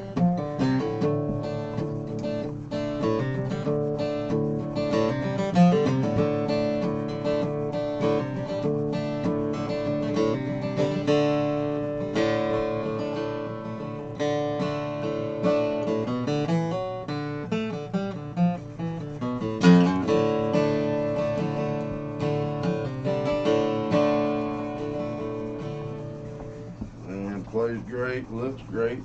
Them pegs helped Yeah. a whole lot. I'm so glad y'all had them. Yeah. Well, I'm not going to promise that the flaking and stuff on the finish is going to end. Right. with that linseed oil, but that'll help for a little while. Well, you know, it's going to get down to what it is. Yeah. No matter what. Yeah. Either that or you're just going to have to stop sweating. Yeah. Yeah. I've done that a couple of shows and got scared. Exactly.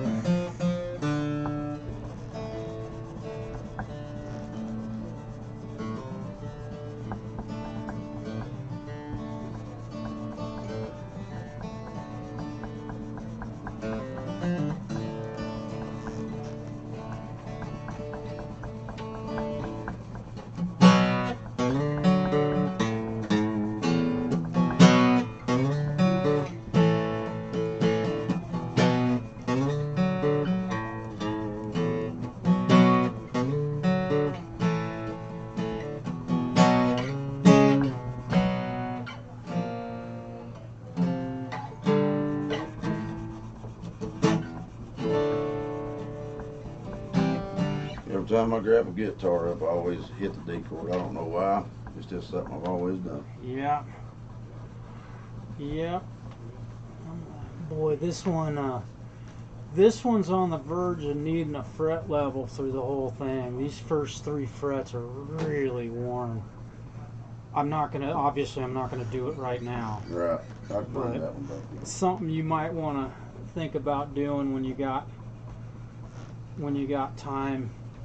Or you can leave it with me for a day. Right. These are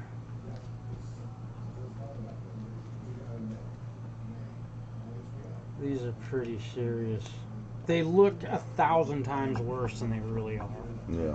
But if you can run your finger over them and really feel them with your fingernail, it's time to think about it. This one especially right here, where your favorite D chord is at.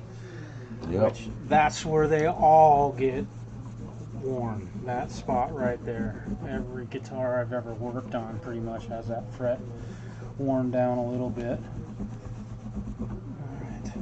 So with this one, we're just doing, let's flip that around. And we were worried about breaking strings.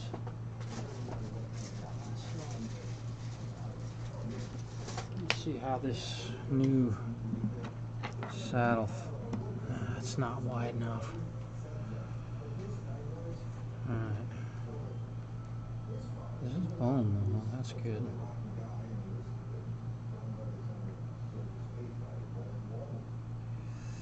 I gotta tell you, man, my intuition is telling me that it was probably because that thing was backwards.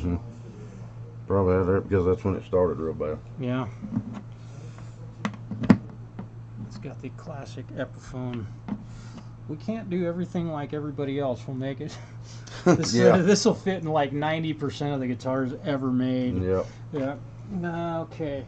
I'm gonna just flop that saddle around at this point, and I'm gonna clean it up real quick. Let me clean the fingerboard and make that look all good. And then You know how much I get for this? $200. A buddy of mine sold it to me. He said, "You'll get more use out of it." And I will. I want a new guitar. I said, "Sold." Sold. Let me get that. There went my camera. Still Sorry. plugged up. I'm sorry. Not. Hopefully you didn't get seasick. Not too many folks are watching right now, but I apologize for that, guys. Okay. Where's my favorite toothbrush? Hit it. There it is. I got so much stuff out on my bench right now. Started with nothing. That's the way it goes. What's that you're using up there? Is that mean green stuff? Super green. Oh, okay. Yeah, it's simple green. Sorry. It's, Probably about the same thing. man, it just works fantastically, and it does such a good job of breaking the stuff, the DNA and the guck from your fingers and such to get on here. See how bad it is already? Yeah. I mean, there's a little bit of color coming off from this brush. Is not necessarily the cleanest, but definitely is taking some of that junk off of here. And, you know, then we'll treat it with linseed oil. It'll look brand new.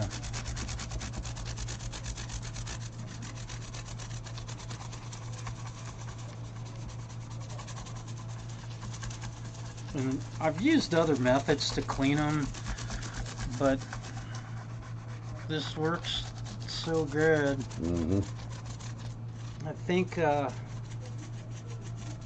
may have gone to using. I for a while I was using like Windex, because you know, you figure it's glass and it doesn't leave streaks and all that stuff. But Yeah.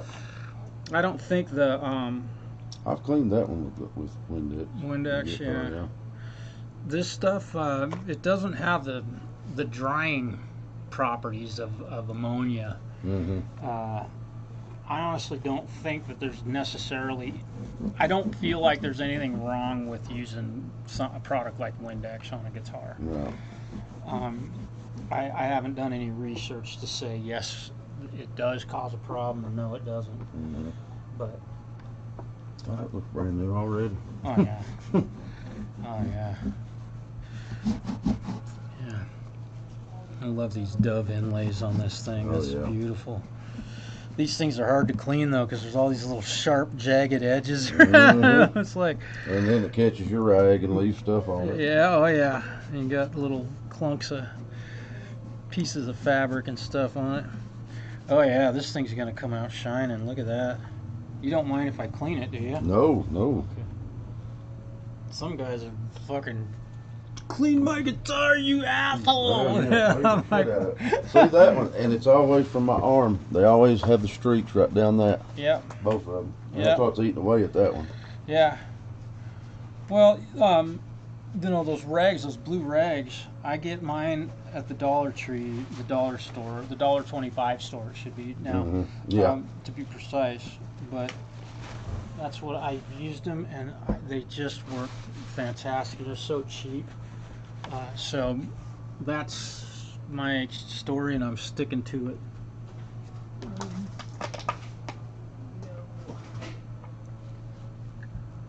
Polish.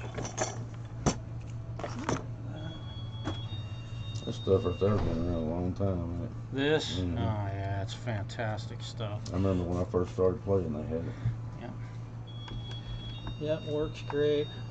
I've heard a lot of guys say that getting cleaners like this on like pick guards and stuff like that isn't really good. The chemical Makes it release or something. it can make them fold or bend and stuff. And I haven't shot some on a guitar and then waited 20 years to see if it did anything to it. Mm-hmm. So I can't say, but I do my best to not just squirt it right on there. Right. Clean the rest of the guitar and then use whatever's left on the rag to polish it up. Once in a while I get careless and I'll hit one with some of it and then wipe it right off.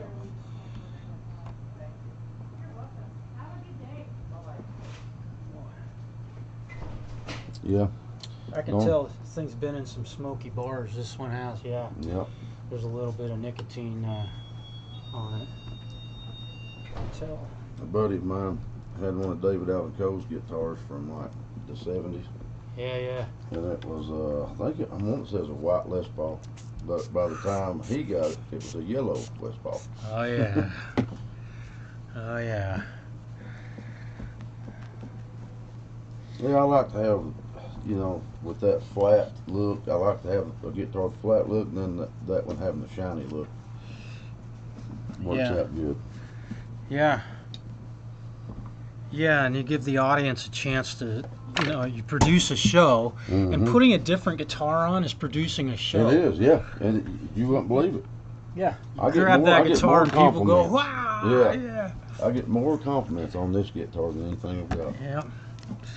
Till they play that one. Now this one is, it's not good if you're sitting around a fire.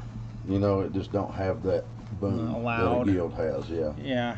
That now, that one right there has it on both ends. When plugged up or just unplugged. It just sounds. That one sounds really good plugged in. Yeah. And they have their space, man. I mean, that's true. And sometimes, you know, the pickup on a guitar really does help make them sound that much better. Yeah.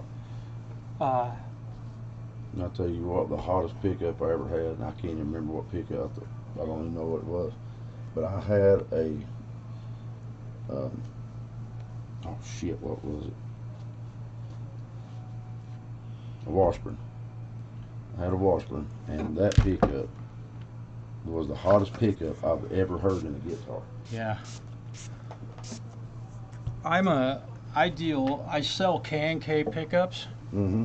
and I can honestly say I have a Fishman system in my Taylor, the old stuff that they were using back in the late 90s. Yeah. Those things, the K&K pickups, dude, they have a gain knob on them, and every one of them I put in anyone's guitar, I turn it way down. Yeah. Because if it's dimed, holy shit. Yeah. You think you're playing active, you know, an active EMG or something. They are hot. Look at that. It's just coming right back around. That's beautiful. Oh, you got a guitar pick in there. You know that? That's a string, I believe, Oh, from a let's previous get broke that out of string. there. You know, and it's, ooh, that could have been dangerous. You got a shiny spot on there. Yeah. Scrape. Oh, yeah. She's coming back around. Marshall, are you doing all right? Yes. Oh, thank you, Mike. You're, Yeah, I'm good. My all blood right. glucose is fine. all right. Yeah, thank you, Mike. I appreciate that. He's always checking on me because I'm diabetic, and he knows. Oh, that's you know, good. you gotta eat. But he also brings me a Diet Pepsi once in a while. Yep. That's what I got to do when I leave here. I'm going to go grab me something to eat. Get some lunch. Yeah, I'm almost done here. We'll have strings on this before too much longer. Let me get the back of this once again. All right. I'll leave these right here. What is that? Oh, did I knock those off of there? Oh, No, I took them you out. took them off. So when I come back and bring us back to get some work done on it, I'll look see. I might go with straight black face.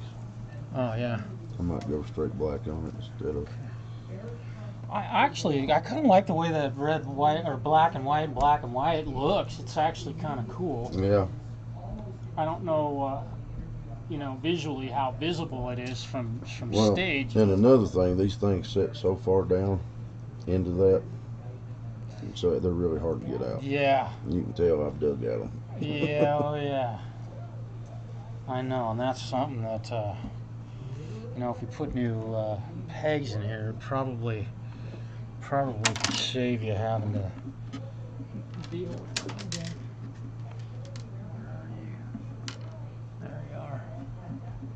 You use clear tone, or no? You use Diodario's on that one, Les. Diodario's, definitely. Mm-hmm. Make sure now. Battery. Give me a second.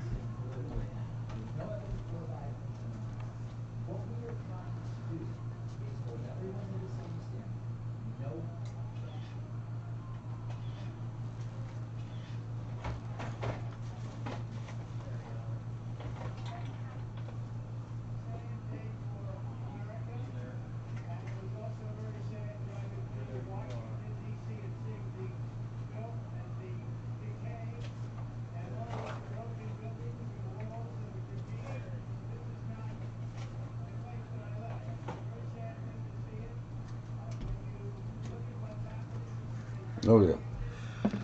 Get this. Do you mind if I do this? No, go ahead. That's fine. Ooh.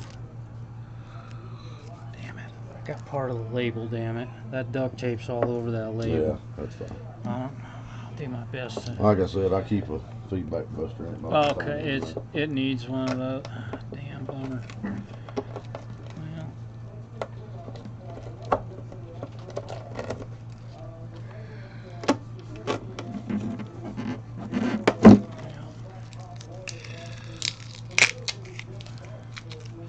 And I think you can order a new decal from Epiphone for those. Now I'm going to show you another trick to doing this. The neck block, I'm going to put it right up here at the neck block. Might need to put a little brake. I want to say that's where it was at before too. Probably.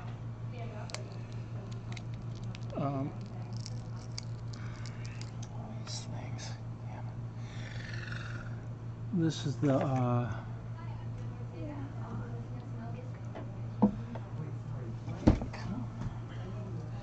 this double-sided sticky tape is hard to get off of these things. I bet once you put that somewhere, it's on there, ain't it? There it goes.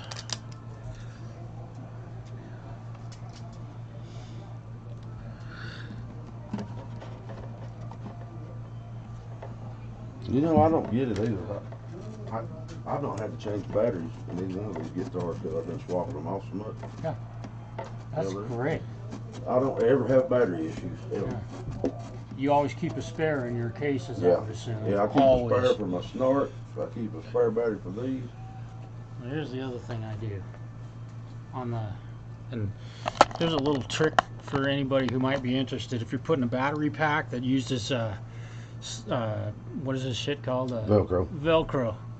Don't leave all of this on here, because when you go to pull that off of the inside of the guitar, it will take the sticky tape off of the inside of the guitar off with it.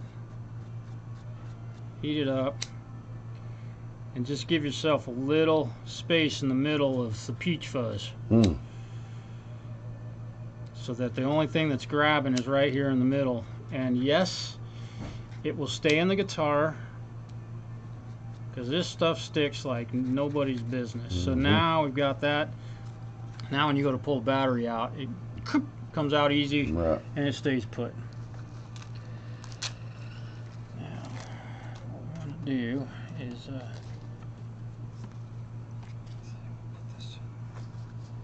like that. Well, everybody's got to watch a lot of content today, ain't they? Yeah. Alright, so there's that. And now the battery's in there. And let's see.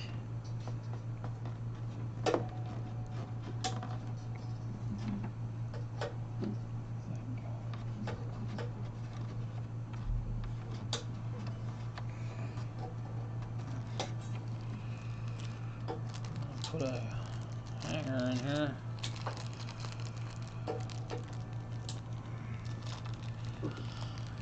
And I got these parts from K&K Electronics, or K&K Sound, when they sent me a replacement for one that was defective. So I've got these little wire hangers. So you'll keep that wire out of everybody's view, but you'll still be able to get the battery out of there. I usually just find a spot where I can push it out of the way and just tack it in place. It ain't much, but you want to pull the battery out? That's easy. No. It ain't gonna fall loose. You probably have to be jumping around pretty heavy to have that thing. I mean, it still ain't easy to get out of there. Invisible. Perfect. Look good? That's perfect. Okay. Now we got the bridge in there the correct direction now. Time for strings. We weren't gonna do anything else to this thing, right? Okay. Damn, I wish I hadn't ripped that tag off of there, but I don't know if there was any saving it, dude. It still says dub though. Yeah, that's fine. Oh. We gotta linseed oil this thing before I do. Where'd it go? I got so much stuff. Oh, there it is. I put it in that spot. I would never lose it. Just a few more minutes here and we'll be done. I appreciate you taking this on today for me. Hey, dude. working musicians always come first on my bench. That is, We appreciate that too. dude. I am one, and if I broke a guitar and couldn't fix it, I'd hope somebody would do the same for me. No.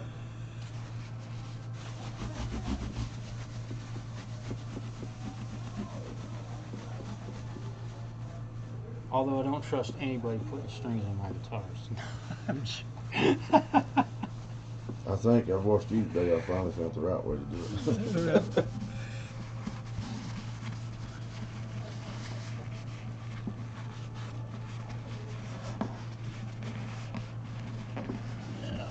Boy, this thing's gonna be nice and shiny tonight at your show. That's gonna be cool.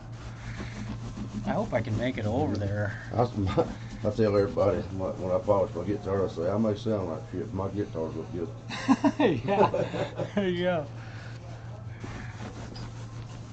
I've never been much, and you don't seem to be much either, about like how, you know, your guitars look all gaudy and all that shit. Yeah. You know, I mean, like stuff that kind of goes with what I'm playing and Yeah. what I'm doing, you know. Yep. Yep. I give guys a lot of flack for bringing guitars in there just completely like covered in snot and shit, you know. But I mean, even the guitars I have at home, I wipe them down once in a while, Yeah. you know. But Yeah. yours are definitely worked with and played live, so that's, you know, it's like who has time in between, you know, every My biggest thing, it's always that spot where your hand's at. It's just where Yes. sweat comes off my arm. Yep. Well, and we're getting some linseed oil on the top of this one too, so That'll be perfect. I'm smearing a little bit of it around on here. That stuff. Yeah, looking good. Yeah, Dan told me, he said, I'll get you a pack of strings tomorrow. I said, don't worry about it. I said, I'm taking both my guitars into Marshall if he's there. I said, well, let's take care of it. Yeah. I said, I'm tired of it already.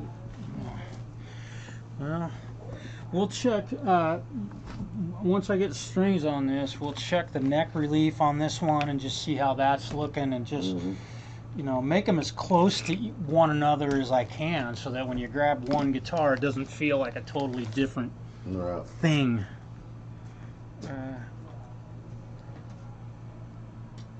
I mean, that can be cool if you're switching from a Stratocaster to a Les Paul or something like that, but You know, I've thought about getting a Fender and an amp and a pedal board, just a small pedal board, because I can't play lead, but I've been looking at this out here, this acoustic thing, because I need something, because I need something that's got the flange and the chorus to get that Waylon Jennings sound on some of them songs, you know what I mean?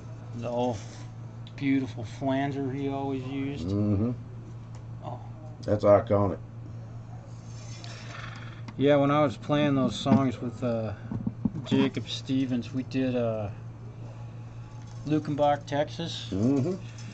And the flanger that he uses on that song when it comes on, I was just always like, oh. Well, see, you hit both of them. You hit both artists. I played a lot of Hank Jr. and a lot of Waylon. Yeah. And if you add just a little bit of that chorus in with that flanger, you get both of them. You get the best of both worlds. Yeah.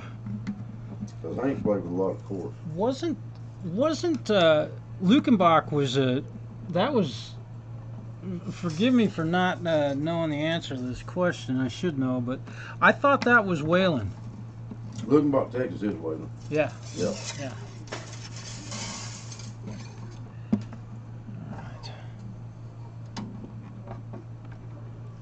Now, I did not put a new battery in this. Do you want to go ahead and put a new battery in this today? They're fine. You're comfortable with it? Yep. Okay. Yeah, that damn thing was strong as it ever was yesterday. Okay.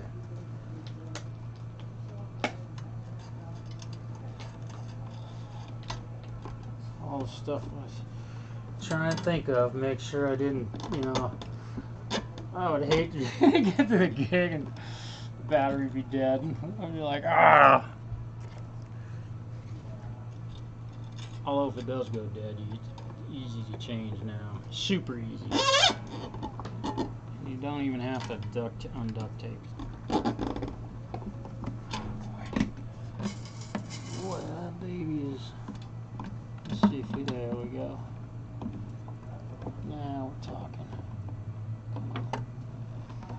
Wow, that's a short. That one's a short. These the machine heads aren't sticking up through the top as much as I would love for them to. Mm-hmm. Yeah, I'm gonna undo one of these windings here.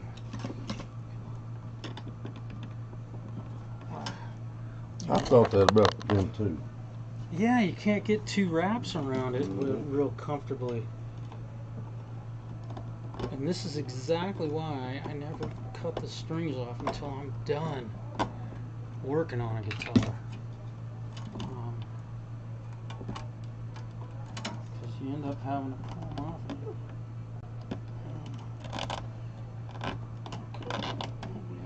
This will work. I'm going to do this.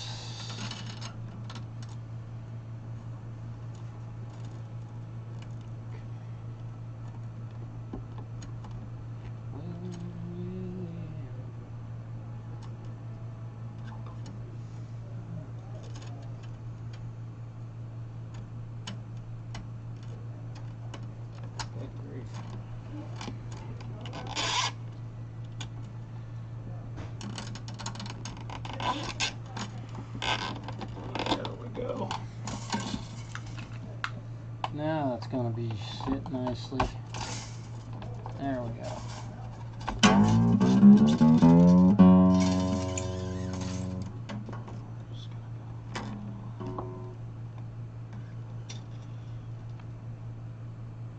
Yeah, these aren't sticking up through the top of this guitar very far. And sometimes I don't know if it's because they ordered like shorter machine heads or if the headstock's thick. I don't know what the story behind that. Don't know what the story behind that is. It's gotta be. Huh? It's gotta be the tops of them because that over there's got about the same thickness. Yeah. On the bottom. With the respect to the headstock thickness. Yeah. I mean, I've definitely seen them. I mean, I got ones back there that the headstock is like super thick, and it was a homemade guitar. So, you know, and the machine heads just barely have that hole sticking above the top. Have you ever heard of Lucky Dog guitars? I don't think so. A buddy of mine makes them back home, and they're, oh my God, there's hell, everybody. Garth Brooks was playing one. Fucking all these old hair metal bands are playing them. Rusty Dog? Lucky Dog. Lucky Dog. He really hit the jackpot. I mean, Vince Gill's playing one. All the big guitar players have one. Yeah. He knows what he's doing. Damn, they're nice. They're different. I'm in the middle of building one right now.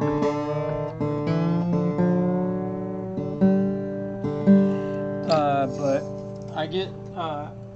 I only get to work on it when I'm not fixing guitars. So it's kind of it'll probably, I don't know how long it's going to take. I can't tell you, but it's going to be a Les Paul shaped object when it's all said and done.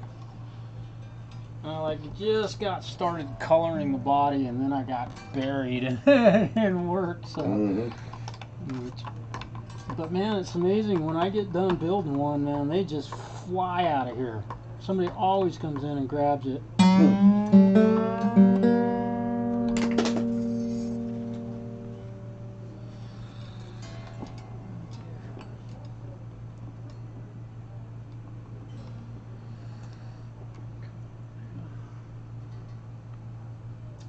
fingers are too fat to get them do what I want when I try to wrap them. Yeah. Yeah, and I always keep my thumbnail on this finger and this hand pretty nice and long for this reason. Pretty valuable tool. Yeah.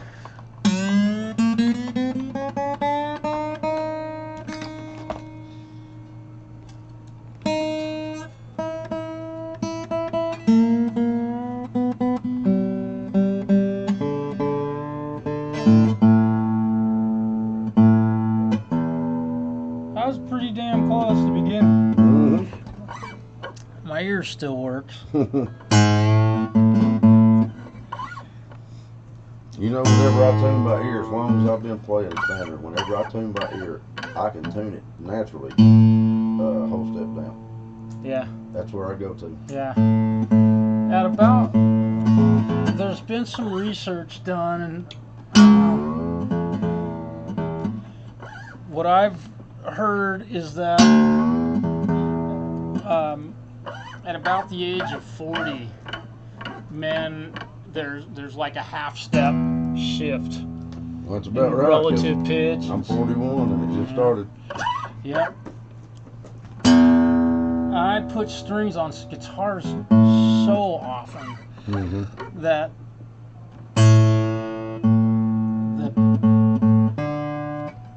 it's hard for me to not be within a couple of cents. Right. You do anything enough, you're gonna be. Is there a McDonald's here in the Grand? Yes. It's if you go out Island Avenue towards Elgin. Yeah. It'll be on your right out there. Got a brand new Arby's in town here. I gotta probably have a line down the street. Yeah, I'd say so.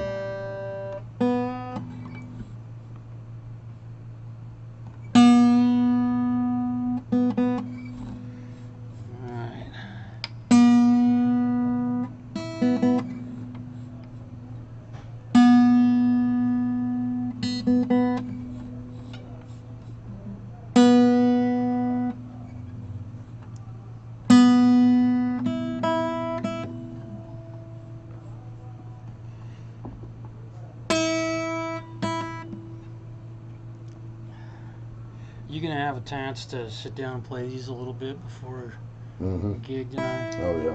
Yeah, I'm gonna stretch them out for it. Okay. Let me check the neck relief on this thing.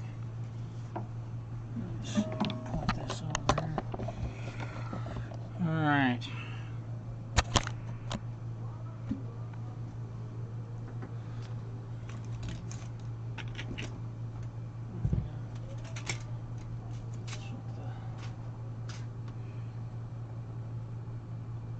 Oh wow. Yeah, that needs to move a lot. That's a lot higher in it. Yeah, you got a lot of neck relief.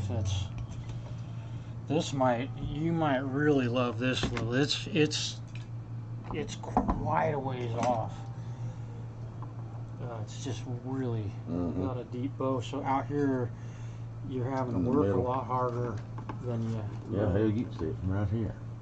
I'm guessing this truss rod has never been turned. It probably hasn't. The thing was bought brand new and nobody's ever messed with it. Yeah. Just these screws are in there about as tight as you.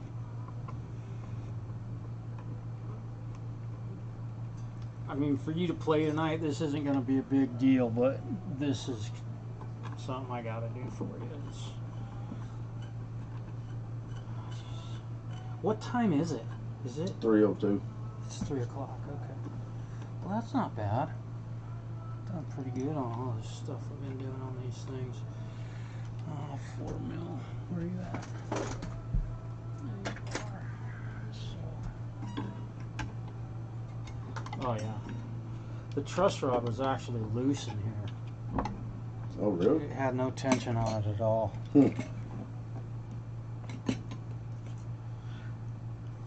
Which I think is pretty common from the factory. Yep. I mean, and I've given it a full 180 or 360 degree turn at this point, and it still isn't where it should be. So your string action is going to change. That'll be good on this thing. It'll be easier to play. We'll just hope that we don't run into a bunch of fret buzz. Yeah. If that happens, I'll go the opposite direction, but we'll see what we can do when we get the neck relief right. Okay.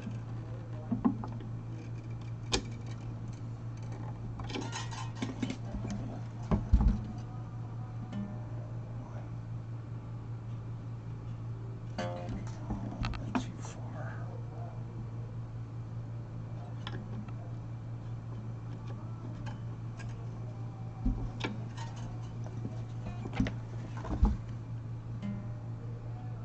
There we go. That's a about half of one. No shit. What it was, yeah, that just I changed. can't remember. Was that one closer? I think. Well, see, nobody ever messed with that one either. That one was factory too when you did it. Well, it may have never. Nah, if I did strings on it a couple years ago, whatever long ago, I definitely turned the truss rod on that. Oh I yeah, had you to. turned the truss rod, but before that, it was factory. Nobody ever touched it before. That's right. It still had paint, or you could see that it had never been. Yeah. After that, yeah.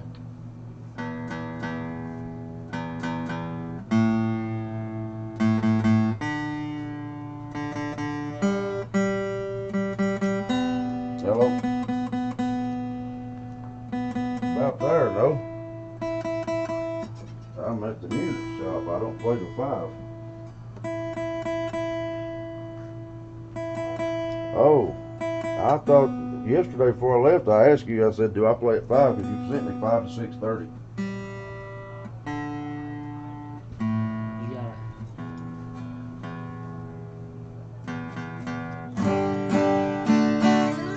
it. Okay. Let me go look again, Dan, to make sure.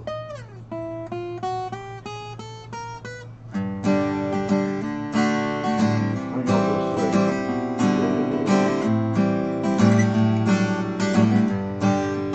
Yeah, you told me 5 to 6:30.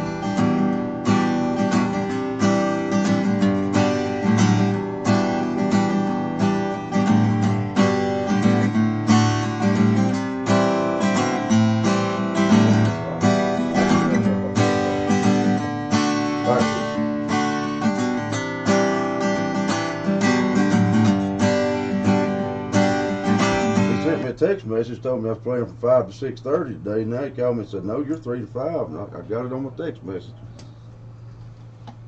You got to get out of here. Yeah. Okay. This thing's ready. Damn, dude. Well, okay. That's what I was thinking. Okay. Let me put some screws back in here. Did I cut the strings off of that one? I did. I got it. Okay. I wasn't expecting that. Not my fault, though. No. You got a text that says what it says? Yep. Shit. Well, if I was only faster. No, it don't matter. It don't matter. It ain't our fault. There we go. See? He sent me right there. He said Wednesday 2 to 3:30 and Thursday 5 to 6:30. Yeah. Yep. He probably just got mixed up. We know how Dan is. Yeah. He got mixed up. Yeah. Okay. Well, come on. Yeah, these screws have never been taken out of here before. Bad boys are tight. Okay. There we go. Oh. Okay. I found your other clippers over there. Okay, fine. I usually cut them off a lot shorter. I hate to see a guy poke himself, but. I stick cigarettes on them. Okay. Oh, I got you. Okay. Perfect. Yeah. And now they're done just like you like them. Well, from the shop to a gig. I like it. Straight in. I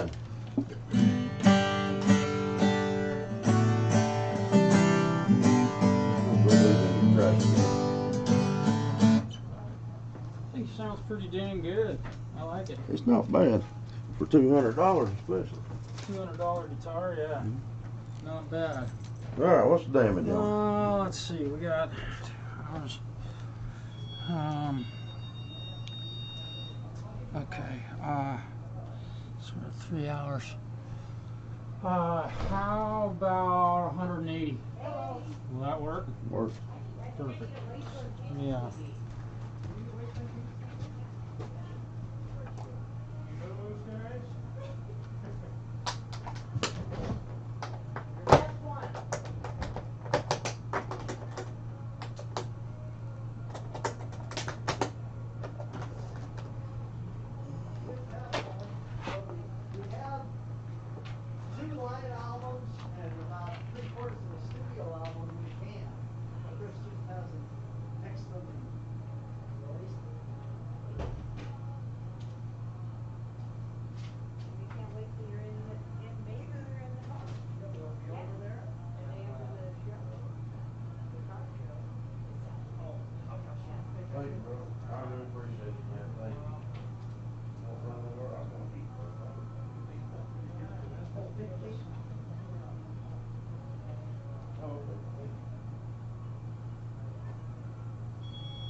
Well,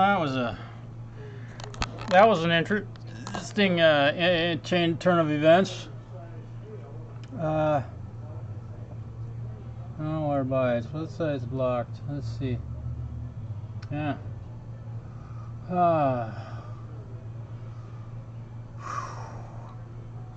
Well, forgive me for not paying much attention to the stream, but I thought I'd share as much as I could of the work that I was doing and that I'm faced with on a pretty regular basis. I don't work with a lot of, well, no, I do work with every musician who plays around here. And he got a call right when I was finishing up to say that his gig time was a different time than he had on his phone. So welcome to small town booking gigs. It can get a little, yeah, it can get a little weird sometimes. Yeah, 2 guitars done. I charged him $180 for the work that I did. It was about 2.5 hours of labor plus 2 sets of clear tone strings, plus polishing them up and cleaning them and all that stuff. I think I charged him a fair price, and with those guitars are both way better shape now than they were. I mean, I did a fret level on one of them, or a partial fret level. That's a lot of work, even to get done in that time frame. You know, I think Hugh, you could probably testify to that if you're still here. I don't know, but really fun. He's a really great guy, and I was hoping to get to play both those guitars together, but he had to head out. He was starving. I am too. I'm hungry. I need to eat something. I appreciate y'all hanging with me. We've been on now for a couple hours, 2.5 hours. So pretty, which is exactly what I charged him for. Yeah. I don't know what, I don't know if you could answer this question, but I don't know what you would charge for something like that. I'm curious if you don't have to respond to that question, but I feel like $180 is a very fair price. Probably not enough. We're not done. Oh, we're not done. Thank you. Yeah. Okay. Cool. All right. Yeah. Neither of them, you know, that guild probably could use a bit more work on those frets. It is awful close to fretting out there. The 11th and the 13th and 14th frets are really, really right on the edge. Yeah, they're right on the edge of becoming a fret buzz or a splatty sounding string, up, especially on the high E. Okay, that's good to hear. Thank you, Hugh. I appreciate that. Well, I need to go eat some lunch. I'm getting to lunch a lot later than I normally do. So thank you all for hanging with me today. I know I missed a lot of people. I was working and had to stay busy. So have a really wonderful Thursday evening or morning or night, whatever time of day it is, or Friday if you happen to be in Friday already. And peace, y'all.